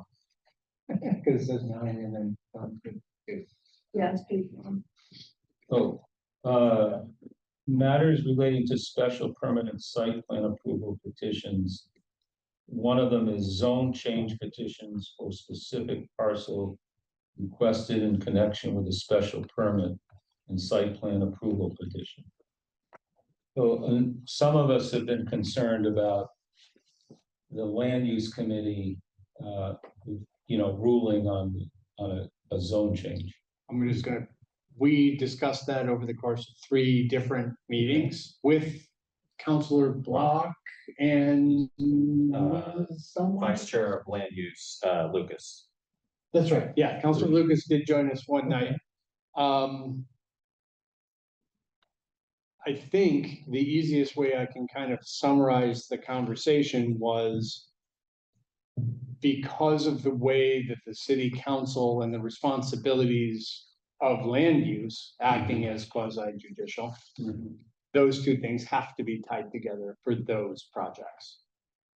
Correct me if there's a better way to say that succinctly, but my understanding is you can't separate the 2. And then the other option I think we discussed was having ZAP rule on the zoning part of it, and then the timelines all kind of fell apart and it didn't work. So what we did discuss was not only does the chair of land use have the authority to say, hey, ZAP, come on, we'd like you to, come participate in this conversation. ZAP, members of the ZAP committee can do that on their own and do. now. And do. Right. So we did talk about that at least a couple of times. Okay. So. Was that I didn't want to cut you off, but I did want to say like, hey, we have talked about that. Okay. All right. Counselor Malachi. Yeah, I had a couple of other things. Well, hang on. Is it related to that one? No. Okay. Did you? I think that the other historical part of this is that the council has historically not wanted to vote a zone change until they've known for site-specific parcel, until they know what the consequences of that are, and a special permit being attached to it made that people could understand what they were getting in the process. So even though I'm not sure they're formally legally linked, they were practically linked. And we had this provision of the rules began a while back for precisely the reason that people were saying, I need to understand what the zone change is going to mean on this site, because it was a site-specific change. It wasn't a global change. And therefore, we weren't getting anywhere. And so land use takes those up and zoning and planning takes the global changes up. So. Thank you. Back to Councilor Maliki. Okay, so this had to do with time restrictions for filing special permit site plan projects for major projects and the list of things. I'm sorry, where are you? Page on the document itself, 28 to 29. Not the PDF, but you're talking the Well, rule the PDF, document? but the actual rule. Okay, So, you know, it talks about the blackout periods for not filing, not accepting petitions from things that would be major projects, and among them is projects that exceed 6 residential units and trigger the inclusionary zoning ordinance. So, are we happy with that description if we increase the threshold for inclusionary zoning to from, Might need to just make it a little less specific. yeah. And yeah, because if It's it's up just to triggered 19, inclusionary zoning. we might get a lot of sort of medium-sized things that Yep, maybe we don't call them major anymore, but they still feel major. And you know, how do you well, want to handle that? let's ask Law how. Yeah, they want yeah. that for you. I don't know about feel nature, but definitely I like it's a great catch. I think that we need to kind of think about how to word this in such a way that, Yeah, right? Because your point is, we want to keep mid-large or major projects defined by those that triggered the Yeah. IZ. things that are gonna take like Yeah. 3 meetings or something or whatever, you don't wanna start, okay, and then, Well, back excuse me, on just let me, section, can I just provide a little background on this? Because this is a provision of the rules that came about a number of years ago when I was president, because we had people who were filing for special permits with an application without a completed document backup. They were coming in and triggering when you file for a special permit, the public hearing has to be held within 60 days, and then you have 90 days after the public hearing in which to act. And so this was designed to make sure that a special permit was filled out completely. People had figured out what they wanted to do and then filed it, and then the committee could take it up. One of the other problems we ran into was that there were matters that were of significance, which, because of the timing issues, were being held for public hearing in the summer or at the end of the term when people could not participate in the public sense. And also it was, we had one major project actually approved at the end of the term. And so the idea behind the major project exclusion was to make sure that those more significant matters which the public would be interested in would be held, the public hearings for them would be held at a time that most people could attend. So that's, so when you're thinking about the threshold for inclusionary zoning, just think about whether this is one of those projects that's going to truly be major or is it not, and what is the threshold of size that you want. Right now, it's tied to the current ordinance, but if we change the ordinance as it's been proposed to change the threshold, then the question is, should that stay here or should it go to the new ordinance? That's the point that I think you're asking. But that's where it all came from, just so you get the context. okay, and another thing, this is on page 21, under records of proceedings. D, although would it become the new B? I don't know. We go from A to D. The clerk shall post on the city's website all main and subsidiary motions, the makers of such motions, and the subsequent votes taken at city council meetings. That sort of, does that happen in that way? I think so, We're covered, we're doing it. because I do Council recall. Maliki moved approval. Yeah. Votes taken. Okay. And so And like, that- for so that's example, in the- there are motions. That's in the council actions report, which comes out at some point. It's in the committee No, report. it's in the committee report, because we did it I in thought that. this is referring to city council meetings, though, not committees. I mean, the votes show up and votes show up in the docket tracking. It's Page 21. Does D become D? I don't recall seeing motion, who made motions. At the full council meeting, you're saying? Right, right. Yeah, A references both regular and special meetings of the city council and all committee meetings. Either way, I'd have to look. But I do recall seeing, motion. Okay. Yeah. Like, Now, there's also not a ton of motions No. really made at city council. There are, but it's not very frequent. But we don't. It's a motion to. One of the motion to problems I amend think a it? lot of people have is that we don't really have minutes of the full council Right, meetings. we don't. we True. have Actions, but not, Yeah. not a chronology. Somebody made a motion to amend something and 5 people voted for it and 20 people voted against or whatever. This sounds to me like unfortunately something that needed to be taken up earlier in our discussions in order to get it done for this term, so this might have to be carried over to the next term. I think it's not a bad suggestion. I was trying to look up, someone asked me, a constituent said, oh, how did the council vote on such and such? And I had to go off memory. I even asked the chair of the relevant committee, who also couldn't remember, and I couldn't find it on the site, which may speak to the search engine issues we discussed earlier. I don't know. So and I think it's definitely reasonable to say, hey, should we be having at minimum a counselor said, a counselor said, like we do with the committee, I don't know, but that's a bigger discussion that we're not gonna be able to deal with tonight. Are we talking about like a charter, that's not technically a motion, I guess, but chartering the item, that's documented.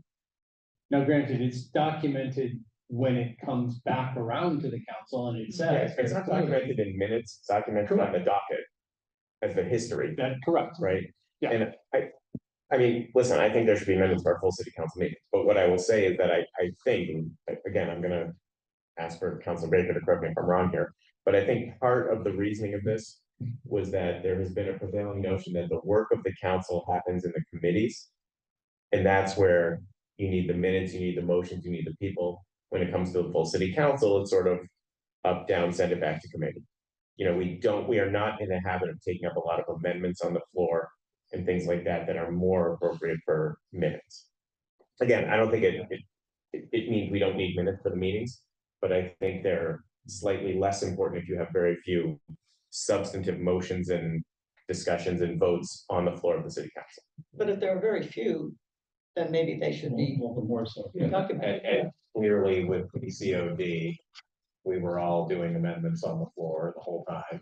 So if that's not recorded anywhere, I guess that's a reasonable critique that any advocate of transparency could make. I think that's a totally reasonable point. I just think that we're not gonna be able to get it dealt with before the end of this term. I agree with it. And I think the challenge is figuring out how you build those minutes and get them done and approved. It's one thing to have the council approve the report of a committee when you've done all of that, but then to go back and then say we have to revisit all of this stuff, I think it's very cumbersome. I think the benefit of what we do is greater than the burden of being asked to do that. I mean, it's not like. I just think one thing that I think we discussed and never come back to, which is in many public bodies, you have that body approve the minutes from the prior meeting. Yeah. That is not something we do here in committee. We don't, our first order of business tonight wasn't approval of our committee report from the previous meeting. And we never have the city council approve a report from the previous city council meeting because there wasn't a report. So we've talked about sort of a larger project of, do we want to do those things, and do we want to have a more formalized process for approving reports and minutes, et cetera? But we don't approve meeting minutes as a committee, but you do as a chair. right, Well, and technically the action of the full city council is theoretically approving the minutes or report of the committee.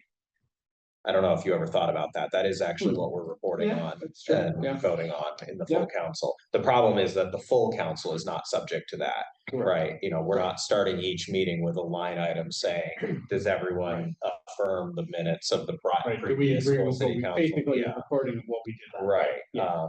And again, I think there's Obviously, as Counselor Baker said, Yeah. there's complexity to doing that as an interpretation thing. But it's a completely reasonable thing to bring up as a possibility. It's just not something we're gonna be able to get done between now and December, whatever. Right, 15th, whatever. Counselor Lovitz? I don't want to belabor this, but one of the But you things that, one of He the, doesn't want it, but he has.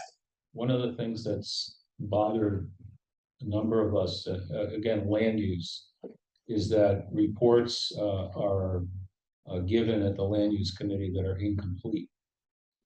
And I don't know if we could incorporate a rule that says land use will not hear any application for a special permit unless all the relevant documents have been filed. It's just, it happens pretty often and it's extremely frustrating. Well, isn't there, and correct me if I go astray, but in chapter 30, there is something that basically says. And nothing will be considered unless there's a relatively short list of Mhm. documents, right? Because.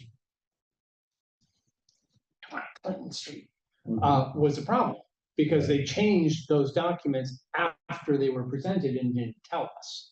Okay, So that was, and that is what everybody scrutinized and said, well, no, wait a minute. You had the documents, but you didn't have the same documents. So there is a clause in there that does say there are some documents that are mandatory.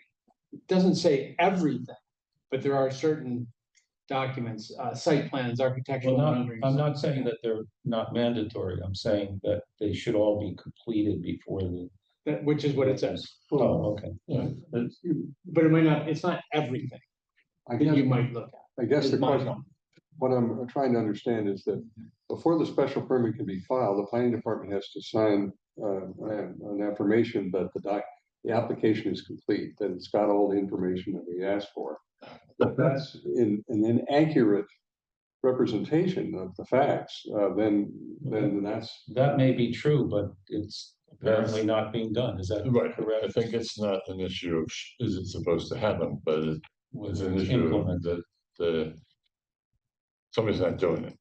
Okay, well, that's a, No, that's a separate question. So as long as it's in there, yeah, I think that You the know. purpose of it was to try and avoid precisely what you've said. Now, if it's not being monitored. And I think different that's, that's where the frustration comes from, that you hear that you're supposed to do this, why isn't it here? Well, Not that, okay, I believe that that's true. okay, um, thank you. I will say that there's that the way that the whole system was designed was that an applicant for a special permit would come in for an application, and then there are a variety of things that have to be provided as part of the application. The planning department was supposed to assess all of those and then sign off on them and say they're all there. Then the clerk could accept the item for filing. But we built the rule so the clerk could not accept the item for filing unless the planning department had made that. So there is a rule in certification. the document that says. So if there's something that's coming into you that's incomplete, it means there's been a breakdown somehow Mhm. in the certification process, and that seems to me an administrative rather than a rule problem. And I think that's the frustration that we hear. Okay, well, So there is a rule that basically more or less says It's that. actually part of the ordinance. Chapter 30. well, no, this is actually, we built, it's not part of the ordinance, it's actually, we made it a rule because we didn't want it to be an Do you ordinance. know where that rule might be? It's right here, and it's part of this section. Okay, This is the land use. okay, I mean, there are sections in section 30 that talk about what the application should contain. yeah, That's different. This was the whole question of, is it ready? And you couldn't, and the key timing issue was when you accepted, the clerk accepted it for filing, that started a clock. Mhm. And we didn't want the clock to start until we knew everything was in place. Okay, thank you for that. Mhm.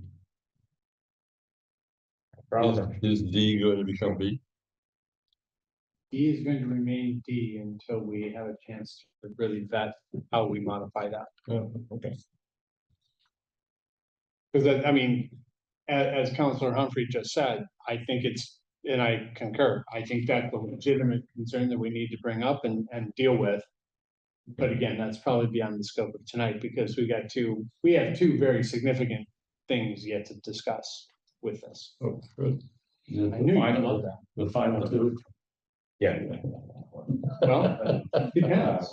Last. Yeah. Can we still not get to the soda machine?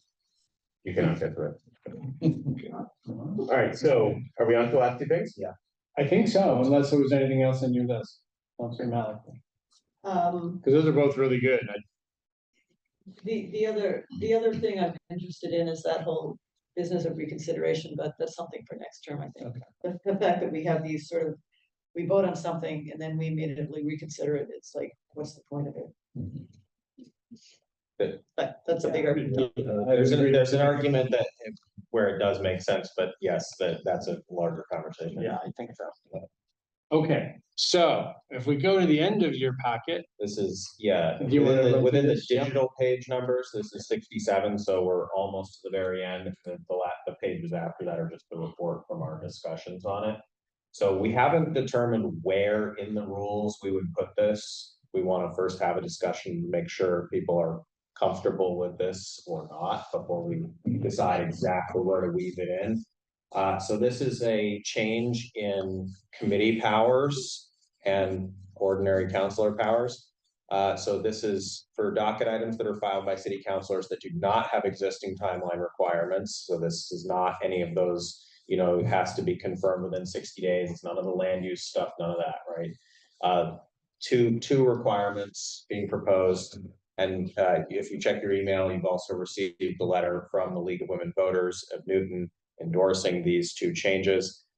First, the responsible committee shall begin hearing the item within 90 days of it being assigned via the docket tracking system. Should the responsible committee chair or chairs deem it necessary to request additional time, the lead doctor can approve the additional requested time. If denied, the 90-day timeline would remain in place.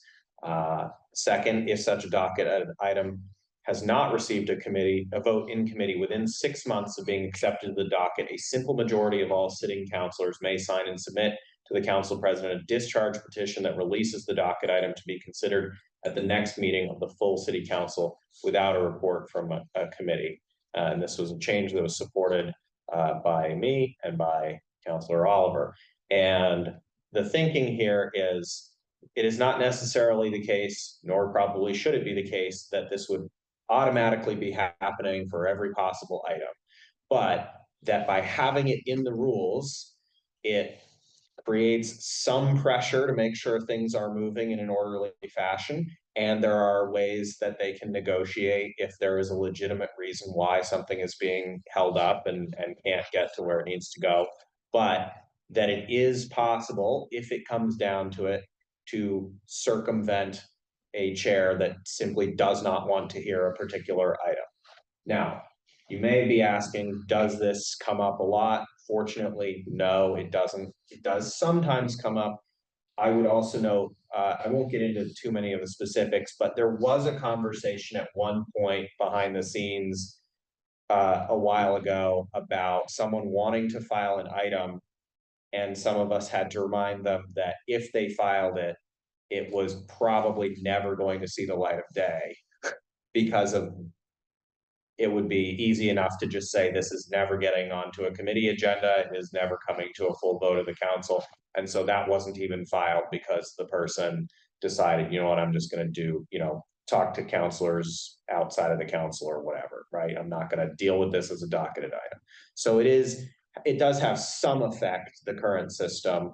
Again, the issue here is not that this is like an overwhelmingly rampant problem, but that it would be good to have some safety valves here for the purposes of transparency and accountability. And this would put some pressure on making sure that things are moving periodically. So that's that. All right, I have Farrell, then Baker, then Malik. Council Farrell. How long does it take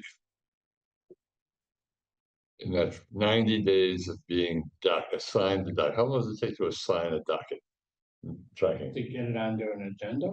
Well, No, whatever that phrase is. so When it files, right? when it's filed, but, you know, I docket something and I say I want all of the city council to have a chance to Right, so co-do this. So when's the date that it's assigned a number or assigned into the tracking system? I don't know what the intent here was, but I think it is probably. Well, let me say two things. One. In the subcommittee, we discussed the fact that you had to have 90 days from a specific point in time, Right. right? I think that was partially the genesis of this. We said, if you're gonna say there's a 90-day clock, we need to know when the 90-day clock begins. I'll let you guys speak to what was intended by this, but I think the points in time that were possibilities were when it gets filed, when the clerk sort of recognizes that it's filed, or has, stopped co-sponsorship or something like that. The point when the city council officially puts it on the docket, because, we do that, we accept the docket items, right? And, at our full city council meeting, so those were kind of the possibilities, I think, but Councilor Army, do you want to talk to what the intent of this was? well, I'm trying to remember. I think there is a bit of a tricky problem here, which is, like you said, technically, an item can also be denied from being on the docket at all, right? The full council could say no. I don't know that the council can stop some, I I think they can believe stop a so. late file. Councilor Baker, didn't that happen once when Yeah. someone tried to propose putting a new Fenway Park at Riverside or something Yeah, like that? well, it was Woodland. Yeah, They wanted to put I think the ball field or Yeah. the football field, I Was forgot. it Kraft that wanted to do it? who knows? This was a No, long this time was ago, but somebody who was trying to have yeah, create a kind of an enterprise zone. Yeah. For an enterprise that hadn't made a point of coming here. Yeah. But the council said, we're not even gonna deal with this, Okay. But that Rejected it from the aside, docket, not rejected a late file, just rejected it from the docket. And was that an affirmative motion? Like, because the docket just sort of comes Well, up. no, and it just goes said there through. was the docket normally is approved on first call. They put this item on second call and said I moved, and it didn't get enough votes to get docketed. Okay, So that was the mechanism. yeah. Didn't So, realize that. and so I realize there's potentially some gray area here in terms of, like you said, when I put it in the system, does that start the clock? How does that work exactly? But again, the idea here is to try to, I mean, again, I guess they could say, no, we're not accepting it to the docket at all, which would just kill it outright. But part of this, again, is we don't want this to be an endlessly moving forward start point. I right? agree, I agree with that, but then.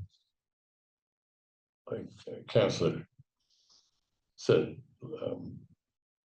some people had said, "Oh, I never got a chance to sign that." Now, maybe that's just people who look. And I'm just curious to know how long that generally takes. In my experience, not long. But I think we might want to take this in two pieces, right? The intent. And then find the right mechanism to start. Because for example, we could say, 90 days of it being, approved by the city council, right? In other words, it doesn't get rejected off of the docket. It is, in the process of making its way to the substantive committee, right? Which And you get was 90 days. probably the intent when we were Yeah, discussing. I think it, so. Yeah. Okay, I just have no idea how long that generally takes. Once you file something to the electronic system or tell the clerks or whatever, unless you say otherwise, it's gonna be on the next full city council agenda. We technically have deadlines, cutoffs for each of those. Docket filing agenda, and that's why if you don't put it before that, if you don't get it before the docket filing agenda, but then there is an intervening city council meeting, those are considered the late filed items, and we take the And if it affirmative doesn't vote to allow. happen, if one thinks it's not happening that fast, I don't want to drag this on. I understand what this is, okay. I just thought one thing I docketed just didn't come in. So after all this That's a problem. discussion, is there any feeling we should change the language or no? Well, we're gonna have to wordsmith this anyway, so I think we're focusing on intent right now. Do you agree with the purpose of this? And let's go to Councilor Baker. So I'm the dissenting vote in committee. I think this first is an item that's has more implications than we can imagine right now. And at the end of the term is not the time to take it up if there's a timing matter. But if we're going to take it up, I think this is going to just create mischief for the council. And the reason I'm concerned about it is that if you think about how the council operates, we're actually a fairly efficient body. We do a lot of work in committee, we get a lot of things done. This is not like the national government where you have things bottled up. And I think the exceptions to this are, are very modest, if at all, that I can recall. But it does create a situation where people can start docketing things. The council will then have to decide much more affirmatively whether to accept the item before we've had any meritorious, we don't know what the merits of it are. And the council itself will become a screening agent, which I think is a mistake. I think the best place for the screening to occur is in committee. And I can tell you from sitting with the chair of the committee, who's the vice chair of zoning and planning, we sit down every 2 weeks to go through all the docket items that we have, trying to figure out which ones go where and so forth.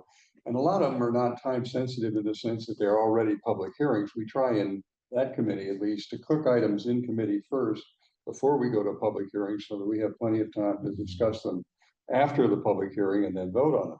But this is the kind of thing where there are potential situations where somebody says, I want to docket some crazy idea and you've got to take it up. And if you don't, I'm going to have a full discussion at the city council about discharge. And I can just see us getting tired in the knots. The city council operates, let me just finish my point. I got you guys. The city council operates relatively efficiently. We're a citizen bodied legislature, not full-time. And I think that this is just an invitation for mischief. So I'm going to oppose it, and I urge us not to consider it at this point. All right, next I have Councilor Malky. Oh, okay, I thought Councilor Humphrey beat me to it. You were before that. You had Oh. raised your hand, remember? Okay, so I had a suggestion on the release to be considered at the next meeting of the full city council. Would we want to say or a committee of the whole to give that option? Rather than dump it onto the council floor, if you want to actually have a discussion on it. Sounds to me like Councilor Malky's offered a friendly amendment to the draft thereof. And I think, first of all, I love the idea of discharge petition, release the Epstein files. But I think it would have been useful in the previous years of ZAP when Councilor Wright was trying to get her docket items heard, and I think some of them never succeeded. So I think it's good to have a deadline.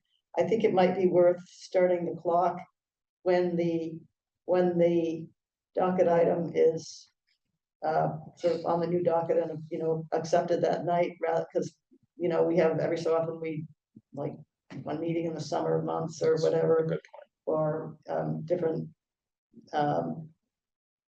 there's different intervals of time between when somebody might enter it into the docket tracking system and when the next council meeting is. So just to kind of equalize that out, you could just start the clock when it's On the date of the council meeting. on When the it's day put of on the the. council meeting. Yeah. So those are my suggestions. All right, next I have Councilor Humphrey. I think that makes a lot of logical sense, and I think that probably was our intent when we were discussing it in the subcommittee, is to have it start from the date of referral by the full city council. I think in terms of the other 2 points regarding the discharge petition, I think the advantage of sticking with full city council as opposed to committee of the whole is you don't have to schedule a committee of the whole, right? You know that there is a city council meeting. The discharge petition, it's a petition, so it's not like there would be a debate about it in the full, about even the release of it in the full city council. If you can't get a majority of the council to sign onto your discharge petition, it's not going to the city council. So that there is a screening factor there as well. And again, I honestly don't think that it would come up that often, right? Because if it's a reasonable situation and people feel like they're being heard and that they're getting on the agenda, they're getting their thing dealt with, they're gonna let the process play out. If they feel like they are either never getting anything considered or that they got one, token meeting and then it was never heard from again, right? Or another scenario that I think is very important to consider is we have had situations where the composition of a particular committee was completely different from the attitude composition of the full council. And so the committee spent an enormous amount of time working through / dragging its heels, however you want to look at it, on an item in committee, doing all this work, only to have it go to the full council, which said, this is complete nonsense to me. I wouldn't have voted for this if it was coming before me, you know, and I was on the committee, but I wasn't on the committee, so I didn't get to have a say, right? So there are going to be some situations where you could have 6 members of a committee, not just the chair, blocking something from getting out just because that happened to be the composition of a particular committee, right? And this is not intended as an attack on any specific individual, really, because I always think of rules changes as think 20 years out or whatever, like if none of the people that are here now are still around or whatever, like how do we think about this? And I think that this is an important thing, again, as a safety valve measure, to say you can't just have one chair or a majority of one committee block something from getting a meaningful debate by the full council, which may not agree with either that specific chair or a majority of that specific committee. Carol. Is there no other way for a counselor to complain? Sure, you complain to the president and the president can have a conversation with chairs. It happens all the time. And then nothing happens. Well, no, but That's what- I said, and then nothing happens because the chair doesn't have to listen to that. Well, now that's interesting. Do chairs have to listen to the president when they do the this? president has the capacity to remove a chair at any time. That's always available. Okay, I mean, that's this is a whole bunch of the rules stuff I don't know. no, it's just that's part of the way it operates. I think the informal processes we have will take care of this. I think that the scenarios that are being thought about are extreme scenarios, but what I'm worried about are the situations now. Docket items can be submitted by citizens. We can have all sorts of things now being submitted. No, And the because it says right there by city councilors. We had a discussion about this in the subcommittee. We specifically precluded that possibility. It's for docket items that are filed by city councilors. Fair point. I'm sorry, but again, I view this as just creating a mechanism for mischief. Does Council Malaky's change the starting point ameliorate your concern at all? Well, the starting point is you need a long enough period of time to operate. And you know, looking at our calendar, we've had a number of items that we've been cooking on for a time, not because we are interested in discussing, they're just not right for the work that the committee can do. The planning department has got limited resources and we just can't. Is there any requirement that a committee notify a docketer about why an item isn't being heard as fast as they would like it to be heard? No, but again, there's always an opportunity to ask a question, you know, offline. I think the informal process can solve a lot of this. And I think we're creating a thing, but that's just my view. I'm a minority member of the Rules Committee, just telling you why we didn't vote for it. But I think it's a really bad thing. The last thing, in my opinion, is we don't make this bureaucracy even more bureaucratic and more complicated. So where I are mean, we, I don't know everybody that. where are we going with this then? Well, this is a proposal. Okay, so I'll offer my 2 cents and tell you why it was 2-1-1 in committee, in subcommittee, excuse me. I align myself here with Councilor Baker. I think he's right, that I think this is going to create more harm than good. I understand the sentiment behind it, you know, especially as Councilor Malaky said at the federal level, what we're seeing. I don't think we see that same thing. We don't see that same dynamic in the city. And I think there are plenty of things which require sort of more time. And I've always viewed both the president's appointment of committee chairs and committee chairs, part of the work of the committee chair is to sort of lay out that work and dictate a pace of that work, you know, that the city council can manage and that the committee can manage. I abstained in committee because I didn't think it was right to prevent the full committee from having this discussion. Right, 2-2 meant it wouldn't have gone to full committee, and it would have been humorously, it would have allowed this proposal to not see the light of day. So I abstained to say, okay, you know, it basically gets approved in subcommittee so that we can have the discussion. So I align myself with Councilor Baker here because I think what he's saying makes a lot of sense. But I thought it was right for, you know, the full committee to discuss it and see where we land. So let me go back to Councilor Farrell, and then I'll. I'm very glad that you chose to move that way, because I had a conversation today where it sounded good to me when I first heard it. But the conversation has made me question whether or not I would agree with this. So I'm glad you chose to keep it for a public discussion. All right, Councilor Oliver. If I may, yeah, thank you. If it's possible, I agree with both what Councilors Humphrey and Baker are saying. Perfect. Of course. Yeah. But what I'm wondering is, and because I think we do have examples from relatively recent memory where there were items that were filed to be discussed. They were not discussed. The conversation did go to the chair, to the president, and nothing happened. Because there was no mechanism like this that would force that. I think really where I net out on this is I would much rather see the fix happen through the informal channels than to require something like this. However, like I said, we've had examples where the system of informal failed, right? I mean, wherever the concerns were raised, nothing took place, nothing changed. At the end of the day, I'm currently inclined to not support this because there are more reasons than I mean, ZAP, as Councilor Baker has brought up, great example. VCOD took more than an entire term to get done. Now, I think the conversation would be fairly simple, right? With the clause here, the simple majority, sitting councilors. Yeah, but Like, I mean, who's gonna say, well, we're just gonna hang the planning department, they have to be done within 90 days. Nobody's gonna do that, because that doesn't help anybody. So I like the idea of it, but in principle, I think the opportunity for a little bit of mischief, is that what you're calling it? Is real. I'm probably not gonna support this. Councilor Farrell. I'm probably not going to support it either, because I also believe that at some point when you fall into those situations that you suggest occurred, that there's got to be a way among all the rest of the councils to say this isn't right, and no matter what the president says, we're going to object to it. Well, that's what this is. No, just without the rule, without the rule.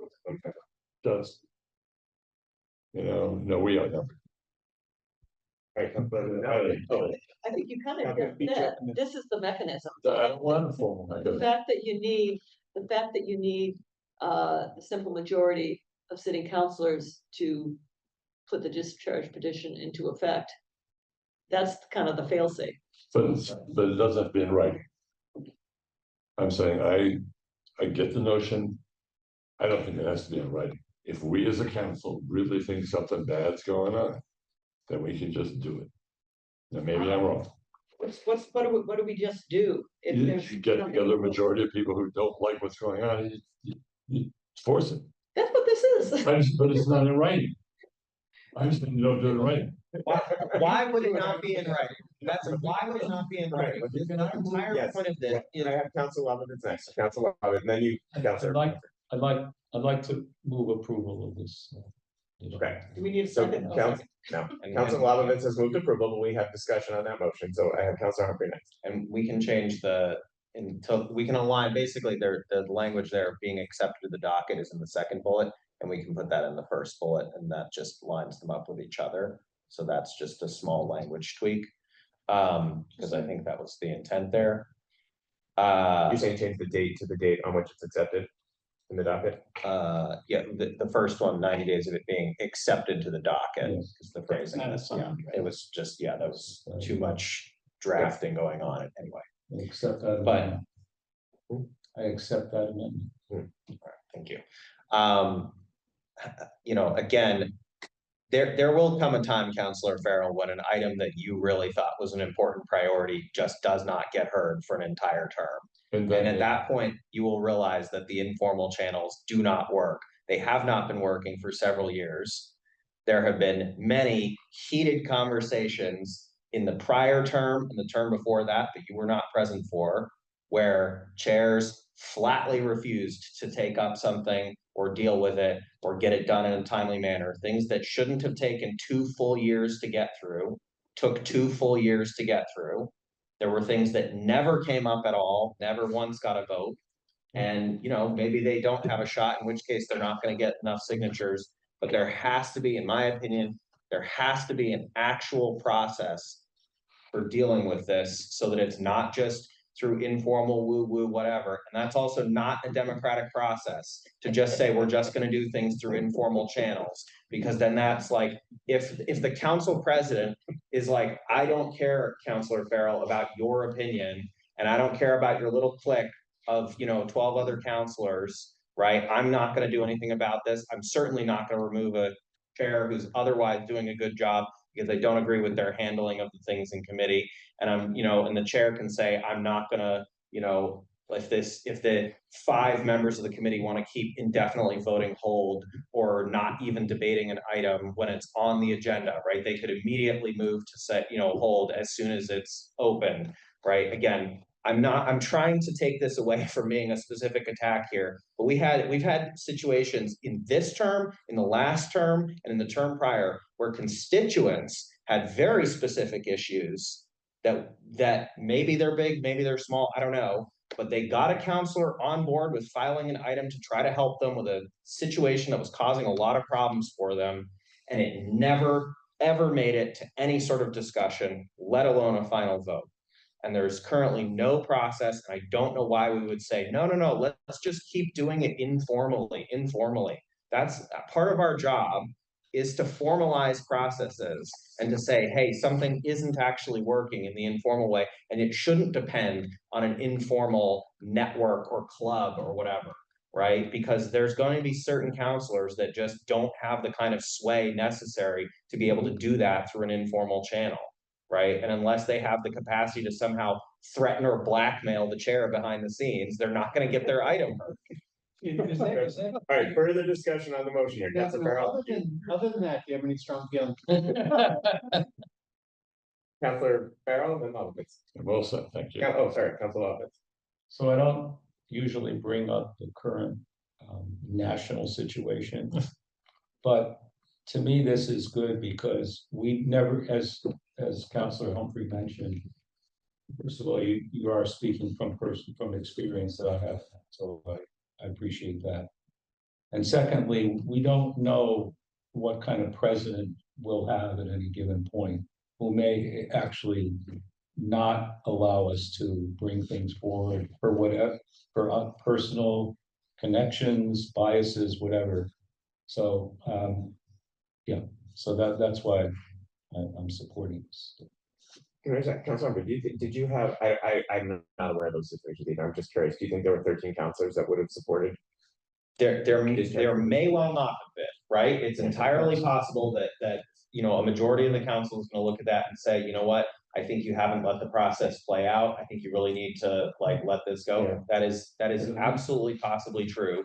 But again, I think having that, you know, possible option there and saying that it is sending it by putting it in writing, you are saying to the chair and you're saying to the majority of the committee in some scenarios, hey, you need to actually take this seriously, right? And not just stonewall this. And again, I think it is relatively rare, but it's not happening, and it's happening multiple times a term. I was just curious to know if this would have remedied the situation you're raising. Or possibly not, you know, and it's an unfair question because I think part of what you're saying is that merely having the process would have altered the dynamics of that. Sure, and I wasn't going around asking people, you know, I wasn't polling them on this because it didn't exist, right? Councilor Malcolm. I just wanted to read into the record from the League of Women Voters letter, the basic rationale. Okay, at their core, these changes are about transparency and democratic accountability. When a single committee chair can quietly delay or bury a proposal, the public loses the ability to see how decisions are made and who is responsible. Sunlight and predictable processes are what allow residents to follow an issue, contact their counselors, and hold our elected officials collectively accountable at the ballot box. A discharge petition functions as a democratic safety valve. All right, Councilor Lovovitz has made a motion. Any further discussion on that motion?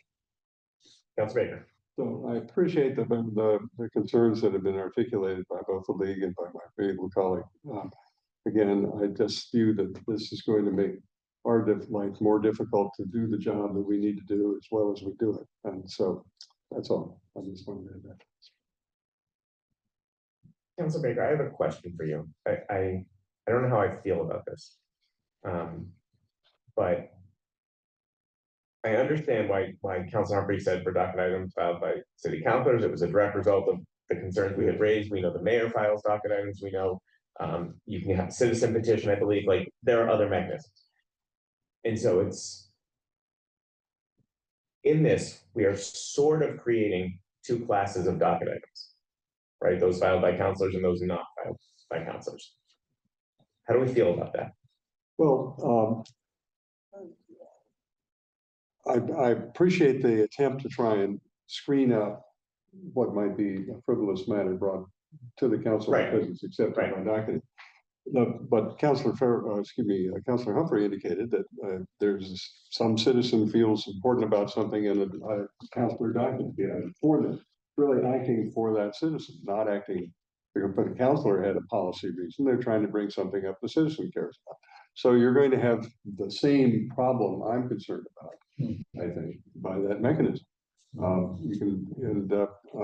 just think that I guess perhaps I'm speaking out of the sense of having worked with the docket of the Zoning and Planning Committee for the last 2 years of trying to figure out how we take petition items and certainly we've had discussed items multiple times. You could look at our reports docket where we've held items in and gone through them, but other items are just not ripe and they haven't been, and we've been waiting for them. And I just think the power of the responsibility of the chair to try and make those judgments are what you have chairs to do. Now, if you don't want that, it just makes the job more difficult, I think, to get the work done and be done effectively. The risk is, as Councilor Humphrey points out, there will be something some perhaps chair will hold up that shouldn't other people's judgment be held. But I just think that the possibility of having things become a routine subject to discharge petitions, which is where I'm concerned about, seems to me makes this complicating for the council and more difficult for us to get our work done. So, Councilor Farrell. I believe there's a way to keep, there must be a way, I hope, to keep the public informed about where docket items are and understand the process that we're going through. And that we are not full-time people. We're part-time and we're doing our best, given the time available, to meet the interests of the people. On the other hand, on the second part of this, on the other hand, the second part of this, if I found a city councilor as obstinate as described, I would be knocking on doors all over the city to unelect that person. And that's the process we have to get rid of people who don't pay attention to what the majority of this country. Is it hard? Yeah, it's hard.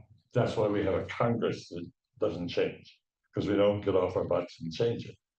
But I think just setting up more bureaucratic rules to solve a problem with the personalities of a couple of people is not the way to go. I think we should, that's my opinion. Yeah. All right, so Councilor Lovovitz has moved approval of essentially adding in this discharge petition component to the rules subcommittee proposal. Correct? Okay. Any further discussion on that motion? All right. Not sure where this is headed, but I will say it needs a majority for approval. All those in favor of adding this to the rules subcommittee proposal, say aye. Aye. I believe that was 3. Lappovitz, Malachi, Humphrey. Those opposed? No, No. Those for? They fail. Democracy in action. Maybe we need a discharge petition for subcommittee proposal. Okay. On to the code of conduct, Council Humphrey? Yeah, although, on that note, I'll just say it's entirely possible that I can offer this as a floor amendment. Absolutely. All right, moving on. Mechanism.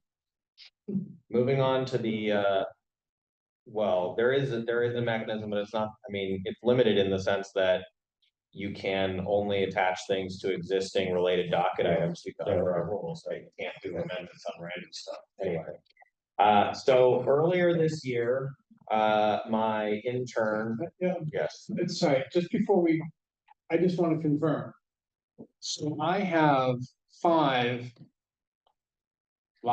four items that are edits, excuse me, to the rules. Code of conduct, kind of a separate addendum piece. I just want to make sure, are we still comfortable if I can get this through legal in the next 2 weeks to, like, Well, I think we need to finish our work with the code of conduct to see if we're adding this or not, and then figure out how many questions we have outstanding. because before we- the question for code of conduct, one of the questions was actually, do we make it part of the rules? Or, separate. Right. so, all right, I'll wait. Yeah. Okay, so earlier this year, my student intern, Malia Thompson Long, a Newton North student, Malia was assigned through an outside organization to work with me. They work on various inclusion initiatives and democracy initiatives and so forth. So Malia was researching, and you can see the results of that in the presentation attached, which was given to the subcommittee back in, I think, April. Malia presented research on other comparable codes of conduct for city councils, reasons why they have them, different modes of, what you can include and how it can work mechanically.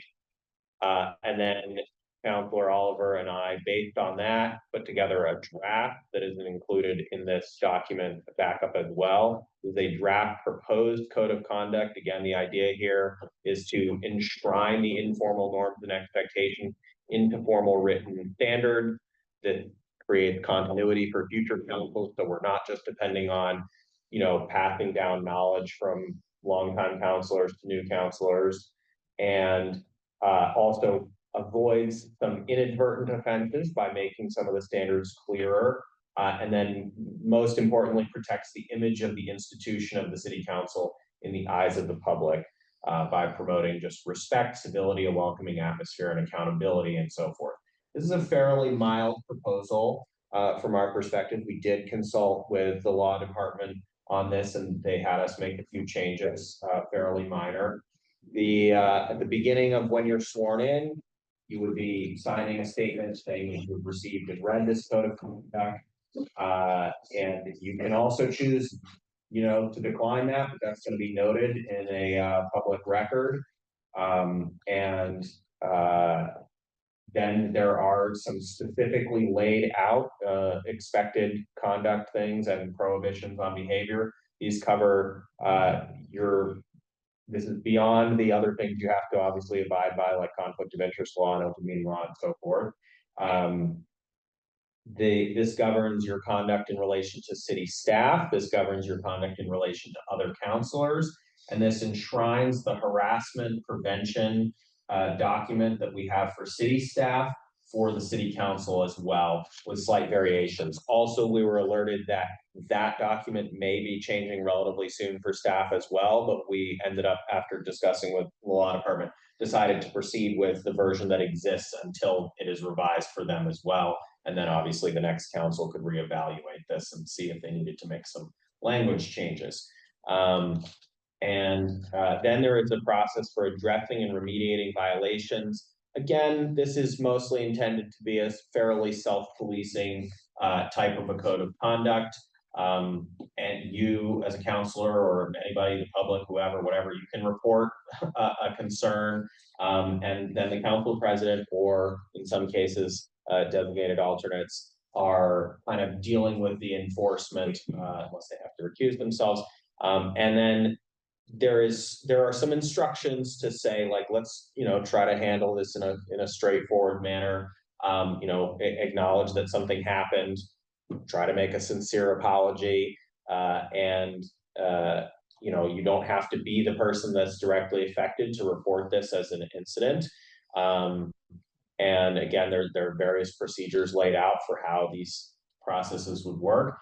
You are also not required to apologize if you think that you don't feel sorry for what you did or whatever, but that is going to also be noted down. Again, there's a creation of a public record here, so that the members of the public have the ability to evaluate this the next time an election rolls around and say, I think this is a serious matter, or, I don't think this rises to the level of, needing to remove them from office. But we're not kicking anybody out of office. You're not forced to resign, et cetera. And then there's some procedures as well to encourage you to maybe take a training session if you are repeatedly running into hot water here. And finally, that we're encouraging a review annually to see if there need to be changes to the code of conduct. So that's the basics here. Again, this is very consistent with the sort of sample code of conduct from the Mass Municipal Association. It's got sections taken from other codes of conduct around the state of Massachusetts, other cities and towns outside of Massachusetts, anywhere that we thought, hey, this is a relevant idea that makes sense for us.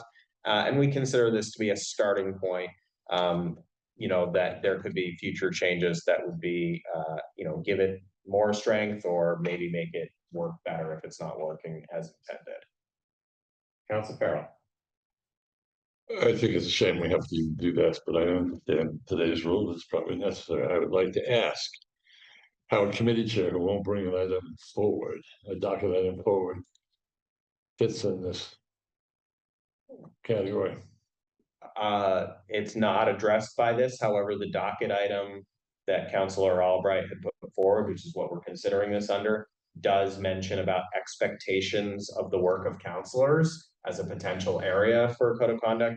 We chose not to include it in this initial draft because we wanted to get started on some things. But certainly, I think zooming out big picture, you could potentially add amendments in the future to say that if we're expecting certain basic participation and things like that. We had discussions about whether or not to have things like attendance requirements or what have you for meetings, and ultimately it's kept a little bit vague. All that stuff is fine, but most importantly, when we just had this long conversation about how we get a committee chair who isn't looking at a document or a document item. Why doesn't this pertain to them? Why shouldn't this be really clear that that's part of the behavior that's unacceptable? Whether you state that, as committee chairs have to do that, I'm not saying that, but it should be, everything you just read, it should be pretty clear to people that if they're not doing this, then they're not keeping up with the code of conduct.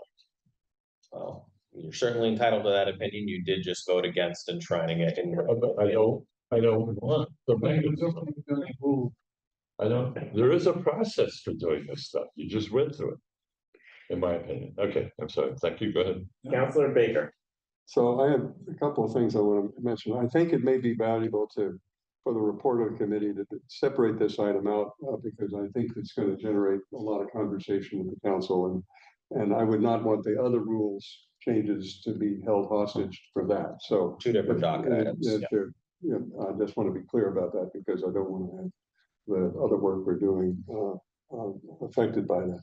The second thing is that do we have consensus that folks want to take these up separately? They don't want to be part of the rules. That is one of the questions. Okay, so by unanimous consent, done. We'll consider that done. They're separate. Go ahead. Okay, I just wanted to make that up front. Second, our pattern in the past has been to have standards of conduct for the council that are for instance, we have if you go back and look, the practices for land use matters, about that, trying to avoid meeting with people outside the public hearing process, having the planning department undertake activity first with the council, the matter, those we put together at the time with, you all, I think many of you know Weedy Young, who's the former Associate City Solicitor, but I think one of the more able members of our law department over the years. And she was very explicit when we were talking about how our land use process was. She didn't want a code that someone would use to undo the work of the council itself. She wanted to have sort of good practices. And that's what we've had as a model of how we deal with things in the council. There are several statements of good practices. And I recall that the president had put together sort of a list of things for councilors to do, you know, and how we should proceed. And he has meetings of committee chairs, and just this president has it at least. And when I was president, we did the same. To try and ensure the process was fair. I'm really concerned that this is going to create a potential problem for the council because as opposed to saying that basically people should be treating each other with respect, which is I think the fundamental purpose of all of this, that we have an enforcement mechanism, we have expectations that you attend all meetings. So we have people who can attend all meetings. We've got one counselor, for instance, who's not been able to attend this committee for good cause. So I'm just nervous that we're going to create a problem for ourselves as an institution that we don't need at this stage. Some other people have adopted them, but again, I think part of the value of what I hope the experience that I've had is that over the years, the council has really worked relatively well. I don't see egregious examples that we need a code of conduct to try and remedy. In the national government, I think there are plenty of examples, but that's not where we are. So I really do respect the work that's gone into this and the thought and consideration, but I can't support this either because I think it's making something more bureaucratic and difficult for us to operate. So that's. I want to acknowledge that I think we've been joined by Councilor Maria Greenberg. Come on, welcome, Councilor Greenberg. Other comments?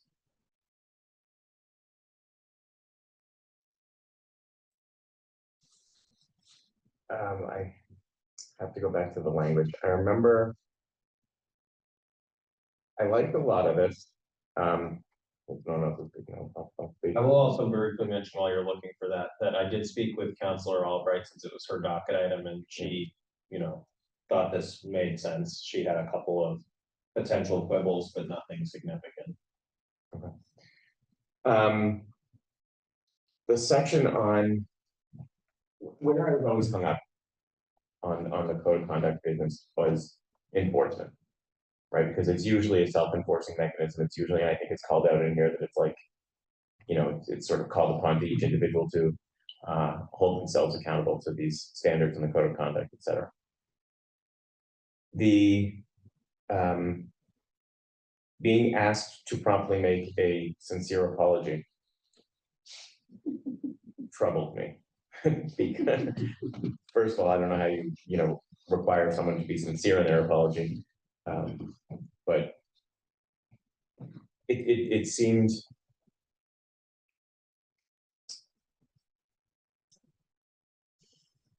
like kindergarten as opposed to the dignity of the city council. And I think the point of this is the council is not acting, is not upholding the dignity expected of them in that setting. But I always get hung up on the enforcement, and this enforcement struck me as odd.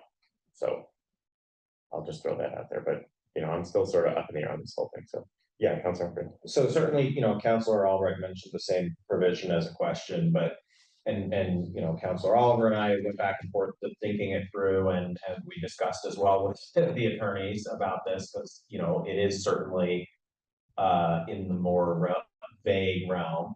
I think that is part of why we said, that whoever's enforcing, whether it's the chair, presiding officer, whoever, asks for that. The person can choose not to apologize at all. They can also choose to apologize, and the person that they have offended can say, you know what, I don't accept that apology. And there's no further action beyond recording that officially. Apologies or something, I don't know. There was a long time ago, when I was much younger, his name escapes me, but there was a gentleman, I think he was a psychologist or something, who had written a whole book about apologies and kind of what constitutes a sincere apology. And I think, if I remember correctly, the sincere apology phrasing was actually from another code of conduct, so it wasn't something that I came up with, but I liked it and therefore chose to propose it for incorporation. Partly because yes, there's a subjective element. I think also people kind of know if they feel like someone is being sincere or not sincere. And I think, again, that creates some pressure to make an effort. There was an incident in the recent past where much discussed, and the person affected never actually received any apology of any kind. There was a lot of like, I'm sorry to my family, I'm sorry to the voters, I'm sorry to the media, putting out apologies as press releases or whatever. I think we see that at the federal level sometimes too. At no point was a personal apology ever extended to the person that had actually been victimized or said they had been victimized, I guess we'll say. So I understand this is subjective. I also think this is like, let the voters make a decision, right? The voters can look at that record and say, well, I think they tried to apologize and maybe the other person's just being unreasonable about this or trying to, score political points or something. On the other hand, they might look at that and say, this person seems like they are not sorry about what they did. And I think most people, if they feel it's a sincere apology, I think they're going to say, okay, thank you, I accept your apology. I think, it is sort of defined in there in terms of what makes a sincere apology is that you are acknowledging that,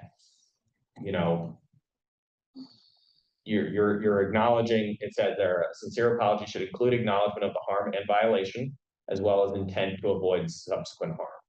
That's how it's defined. So it's not completely vague. It's a little bit subjective, but like, those are elements that, again, in that book, I remember very vividly that he talked about the idea that if you're just apologizing to kind of get it over with, that's not really a sincere apology, and this is saying, I understand that what I did was harmful, and I'm going to try to avoid doing that again in the future. Councilor Farrell? Well, once again, something I guess, let me just say I've thought about this for a long time. I think a lot of behavior depends on the group that you're with and whether that group actually acts in a collegial, even friendly way. And I don't believe we do. I don't believe there are any opportunities for us to get together socially, to get to know each other, to begin to have pressure, because we know each other, begin to influence each other. It just doesn't happen. And there is oftentimes, to me, a sense that we are a collection of 24 fiefdoms, and that we don't really act collegially. And I think that can make a huge difference when there is intentional opportunities to bring people together, even with their families. Have them come, have a party in the summer, have a party during the holidays, whatever. But give people and encourage people to participate in an opportunity where they get to know each other. And where you can, in fact, hopefully, feel less obstinate about somebody's perceived position on stuff because you get to know them. One of the things that used to make Congress work, I am told, is that congressmen and Republicans and Democrats used to rent the same houses together in Washington. I mean, they shared the same bedrooms, the same kitchens, and were together a lot.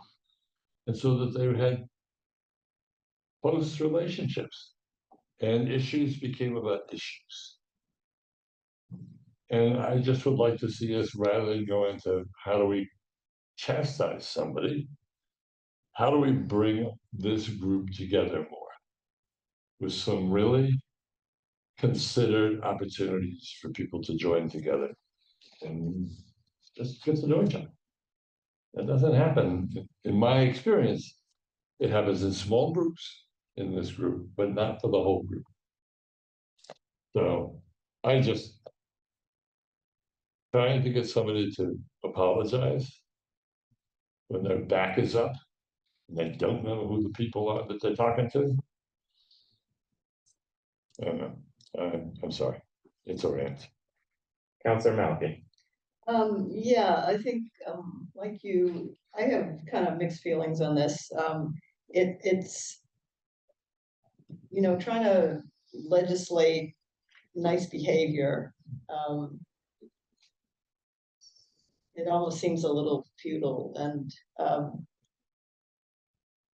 I think like voters can kind of judge what people are like and take that into consideration. Reading the specific language on the apology here, it seems pretty sort of ineffective. It even says any councilor who violates the code of conduct during official business ought to be asked promptly. So it doesn't even ought to be asked promptly by the committee chair. So it doesn't even require that happen. Or providing officers to make a sincere apology to the victim. So I agree that there's no way to force somebody to be sincere. But I guess all that's happening here is that the chair would ask them to make a sincere apology, and whether that is sincere or is perceived as such is a matter of opinion. I mean, speaking from personal experience, so I was once called not fit to be on the city council, on the floor of the council, by a councilor who was no longer on the council itself. I have a thick skin, so I just blew it off. I don't know that an apology, sincere or otherwise, would have really made any difference. So, yeah, I think I'll abstain on if we're voting on whether to put this forward. And I think I'm going to an abstention at this point. Counselor Baker. So there is a provision in the rule that says something about decorum and avoiding personalities. I was just trying to find that. It's been there for some time, and I think that's sort of the intent of this. I guess what I'm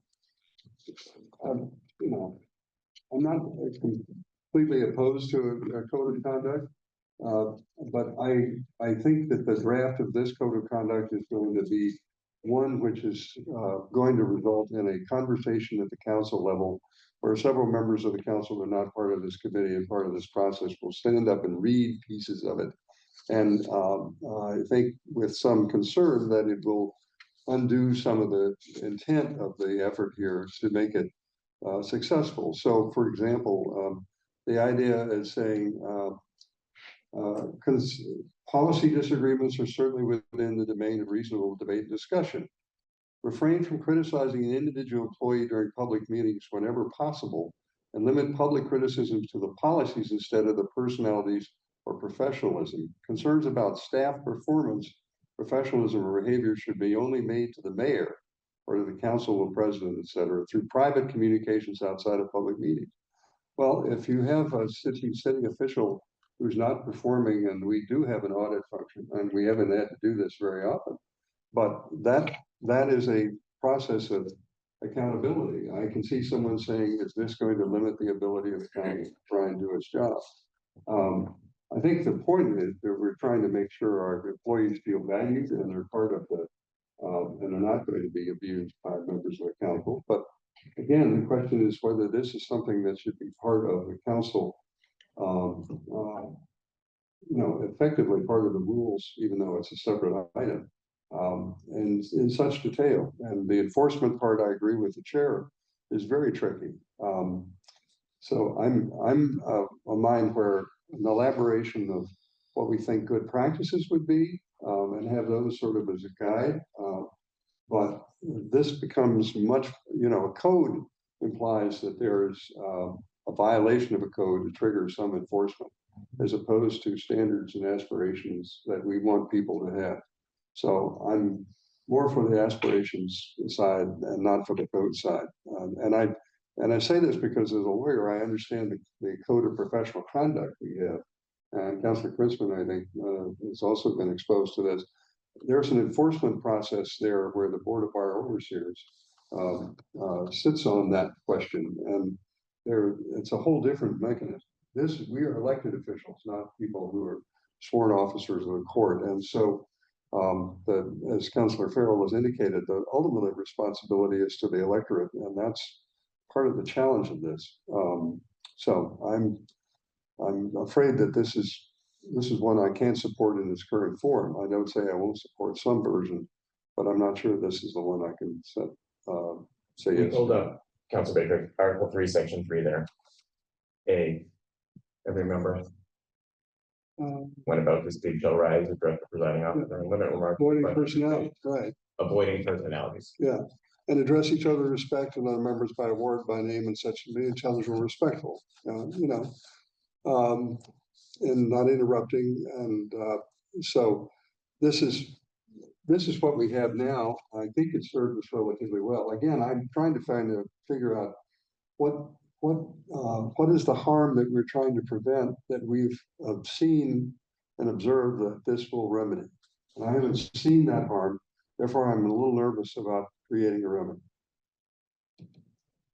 Councilor Humphrey. Again, it's not, you don't have to take it or leave it on the entire thing. If you think, if the committee thinks, or the councilors on the floor think that they want to, rephrase or drop certain provisions, then we're open to that conversation. This is a step up from things like best practices. This is a formalized process. There's a public record associated with it. The best practices have been kind of a little chaotic anyway. For example, we have repeatedly said as a rules subcommittee that we are not going to put a dress code in place. Nevertheless, a dress code is mentioned in best practices, which change depending on who the council president is. And a couple of us have been quite adamant about not having a dress code and not following any attempts to have a dress code. So this is proposed to be a step up. Very specifically, again, one of the core pieces of this is we do not currently as a council apply to ourselves the same policy and standards on harassment prevention that apply to all city staff. Now, part of the challenge is that we are accountable to the voters and cannot be fired from these positions. We can't even really expel each other as far as I know. And so we've tried to come up with a mechanism of some very mild enforcement that creates an accountability process, and then again, turn it over to the voters. But if the voters have no way of knowing what's going on, right, and there's, I think actually Councilor Farrell makes an interesting point, which is about that sometimes behavior is determined by group dynamics and who you're around and that kind of thing. And I would argue that there are some problems with some of the group dynamics that are going on. And the hope here is that we as a body say we are imposing a code of conduct to try to clarify some of this and make it a little bit less subjective and say this is the type of body that we want to be. We want to be a body that doesn't allow harassment to go unchecked and so forth. I'm not as much of a big believer in the idea, although I understand where you're coming from, the idea that if we just had more socializing events, that would improve some of the relations, more informally. Again, I think there's always the risk of it being, the old boys club, that kind of thing. And the single most offensive misogynistic comment I ever heard from a city councilor in the entire time I've been on the city council was at an informal event, offsite, a social event. A remark that would have absolutely gotten the person fired in the private sector to a protected class. And I know that's not the point you were making, but I'm just saying that is not a silver bullet. No, this isn't a silver bullet either. But the fact that we don't say anywhere, hey, you can't do sexual harassment, you can't do any of these other discriminatory practices. that there's just no acknowledgement of that. To say that that's somehow covered by like a word saying you should be respectful in council meetings is not realistic to me. And again, let's go back to the core principles here, right? Some of the research from Malia and what was in Malia's presentation wasn't about the content of codes. It was, why do we have codes of conduct? Why do other places have codes of conduct? And often it is about institutional reputation protection. Now, I understand that some counselors may not have seen or encountered some of the particular incidents. That does not mean they are not happening. I'm so glad that you're not encountering them, but that doesn't mean they're not happening. And I can tell you that when you go door to door, confidence in the city council is so low right now. And there are so many people, especially last year, bringing up very embarrassing conduct incidents within the council and saying, you know, this is disgusting, this is appalling, blah, blah, blah. And I understand that there's a clique of establishment people in the city that have decided that that stuff doesn't matter and that no one cares. But it turns out that actually, as we've seen in some of the election outcomes, the voters are aware of it and do care a substantial amount. Now, you may say that's the process working, except that I would say it's damaging to have the council have no sort of procedure or process here and just say, we're just going to let it ride until someone feels like it's time to tap out on their own. Council Farrell. I'd like to move that the council president quarterly establish a social event. Is this Draw expanding on us your and our families city together. council congregate housing proposal? Yeah, no, I mean, yeah, a social event. If I heard somebody say something, I would pull that person aside and say, hey, John, you can't do that. You Hey, can't. Pete, haven't heard hey, John say Pete, you can't do that. Okay. Hey, Allison, you can't do that. Whatever. Well, a real person. But I mean, you know, that's where I think if you get to know each other better, even if you're only around for a couple or 4 years, you can get a sense of really speaking to somebody off the record and help to change the behavior, rather than saying, oh, in public, you can't do that, and I'm gonna slap your hand, and all the public's gonna know about it. Personally, So you Alright, don't let's want go the to- public to know about it when somebody does something. That was not a motion. No, let's go to Council Lovovitz and then let's try to move to a vote. We're coming up on 10 o'clock, so Council Lovovitz. So what would be, people are struggling with this, clearly. I'd like to look at it again, like to look at the language carefully again. Is there a problem in holding this? If we held it, would there still be time, since it's a separate docket? Is there still time to get it to the city council if we agree on certain changes? I think we have 3 city council meetings left, so. So I move the whole. Council Lovovitz has moved to hold. Again, we sort of have 2 docket items, so in particular, this is on the code of conduct. I mean, Docket item, I feel specifically, like not the rules. if there were a motion to approve, I would vote against, but reluctantly, and I don't want to rush that, at least personally, so.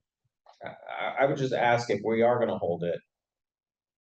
I would like to hear some amendments in the meantime before we come up at the next, and hopefully this would be the next programs and services meeting. I understand we may have a busy agenda, but like, We have the same agenda. okay, so, yeah. You could organize it the same. But I can't, you know, if I don't get amendments and in a timely way that I can check with the law department and HR and so forth, right? I'm not gonna be able to do anything with it. And the other thing I'm just gonna say is like, if this committee doesn't go forward with something on this, then I'm going to do a substitution motion at the full council and start bringing it up piece by piece there. So I would rather we do the work in committee than do that. So it's very simple. Alright, so Council Lovovitz has moved hold on the code of conduct item, which is 25-24. Did we vote on? Any other discussion on that Go motion? back to the other We'll come back to it. That's, Any other discussion on the motion to hold by Council Lovovitz? Council Baker. Well, I think it merits more time. I think candidly, what you're going to find is that this is going to end up being a subject for the new term, not this term. Because again, our colleagues have not looked at this at all. We've looked at it ourselves. Several of us in the Rules Committee have looked at it. I just have misgivings about the whole framework as it's currently done. So amendments may not cure it for me. I just have to say that. On the other hand, I respect a lot of the work that's gone into this and the guidance that we've had from various people. So I'm not a categorical no, but I don't want to mislead anyone by saying that I'm going to generate amendments because I think that the framework still is got difficulties for me. Councilor Humphrey. You know, in terms of the timing, this is the work of the prior council continued into this term. There was a docket item, we had a discussion, we said we were gonna kick it to the next term and deal with it in the next term. That is this term. We are now at the expiration of this term. We are trying desperately to complete this work. We had a presentation back in April. Like I'm trying here to get this done. And if this goes to another term, it is going to cause damage to the reputation of the council as an institution, because it's already damaged it that it took this long. No, I'm not saying that, don't misunderstand me. I'm thinking that if you dispose of it this term and we can dispose of it, fine. But I'm just saying that there are going to be people on the council who are going to be new to this. At the end of the term, will say, let's wait and see about the new term. But anyway, that's all. All right, so Councilor Lovitz has moved hold. I think as part of this, Councilor Humphrey has said if we do hold it, folks should send him the amendments they want so that there can be a substantive discussion. We have this the agenda, for example, at our next committee meeting. So want that to be noted. And Councilor Oliver. if I may, and by the way, if you look at this, like Councilor Baker just said, like it's the construct of it, it's more the whole. If you have a particular, like, I don't like, 2B because of this, I would much rather than you just, don't hold that comment.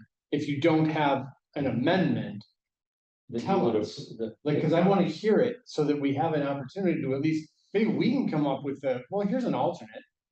But, if you don't have the solve, don't sit on it. Sure. All right, Councilor Lovitz has moved hold. All those in favor of hold, please say aye. Aye. Any opposed? Any opposed? I'll just abstain. Any abstentions? Yeah, I'm abstaining. Okay, so 6-0-1? Yes. Okay. Let's go back now to item 206-24. This is the rules change. So we now have essentially finalized the work of the subcommittee, has put forward its proposals. Councilor Oliver has committed to summarizing the changes in memo format so these can go to the full council with an explanation. Obviously the red line as well, but an explanation, we changed this, we changed this, we changed this. Right. Can I get a motion? So moved. Councilor Baker has moved approval. So that would go to second. So, call. yeah, we're talking about second call. I am. No, we're not gonna talk about second call. Next meeting. We're approving. We're We're Councilor approving Baker, with okay, hang on. Councilor Baker has just moved approval of the report of the subcommittee, basically, which is changes of the council rules. So it'll go in the With first terms. call. If there's a problem, you can ask that it be held in committee to fix the problem, but I think the point is to get it out soon. Yes, I mean, listen, we can do it subject to second call because it's the type of thing maybe we want to discuss anyway, right, before the full council. I would like to amend that motion because I do need to get this to legal. Right. And there are some 4 little edits here that are going to be made to that document. I think the right thing to do is approval with subject to second call. It's going to be put on second call. Plus, you're gonna want to explain that it's a cleanup and that kind of thing, and mention probably the change to the caucus process. I think that's all the right thing to do. Yeah, I'm going to draw. No, but I should say, you're gonna want to brief them on verbally on the floor. Yeah. So, second call. Yeah. Agree with all that, just clarifying the motion. The motion is approval subject to second call, in part so that we can explain these. Correct? Is Okay, that your motion? Yes, I'm comfortable with that. I want to get it done. I just was trying to avoid automatic discussion of these minor changes. I think it's important to get them done also because the caucus actually follows the next meeting of the council, I think, right? yeah, it's either the 4th or the 11th of December. Oh, so that's, yes. So, Right, so that happens after this it goes to the council. Yes. And Council Albert, you and I can talk about whether you want to present, you want me to present it. You want to, whatever, it doesn't matter. All right, so Councilor Baker has moved approval of the work of the subcommittee as amended by the committee, the full committee today, subject to second call. Is Any that discussion on it? item 2206? 20624. Okay. Yep. Any discussion on that motion? Okay, all those in favor, please say aye. Aye. Any opposed? Any abstentions? 7-0. That wraps up our work. Can I get a motion to adjourn? Motion to adjourn. All in favor? Aye. Aye. I'm against it. Motion approved. We are.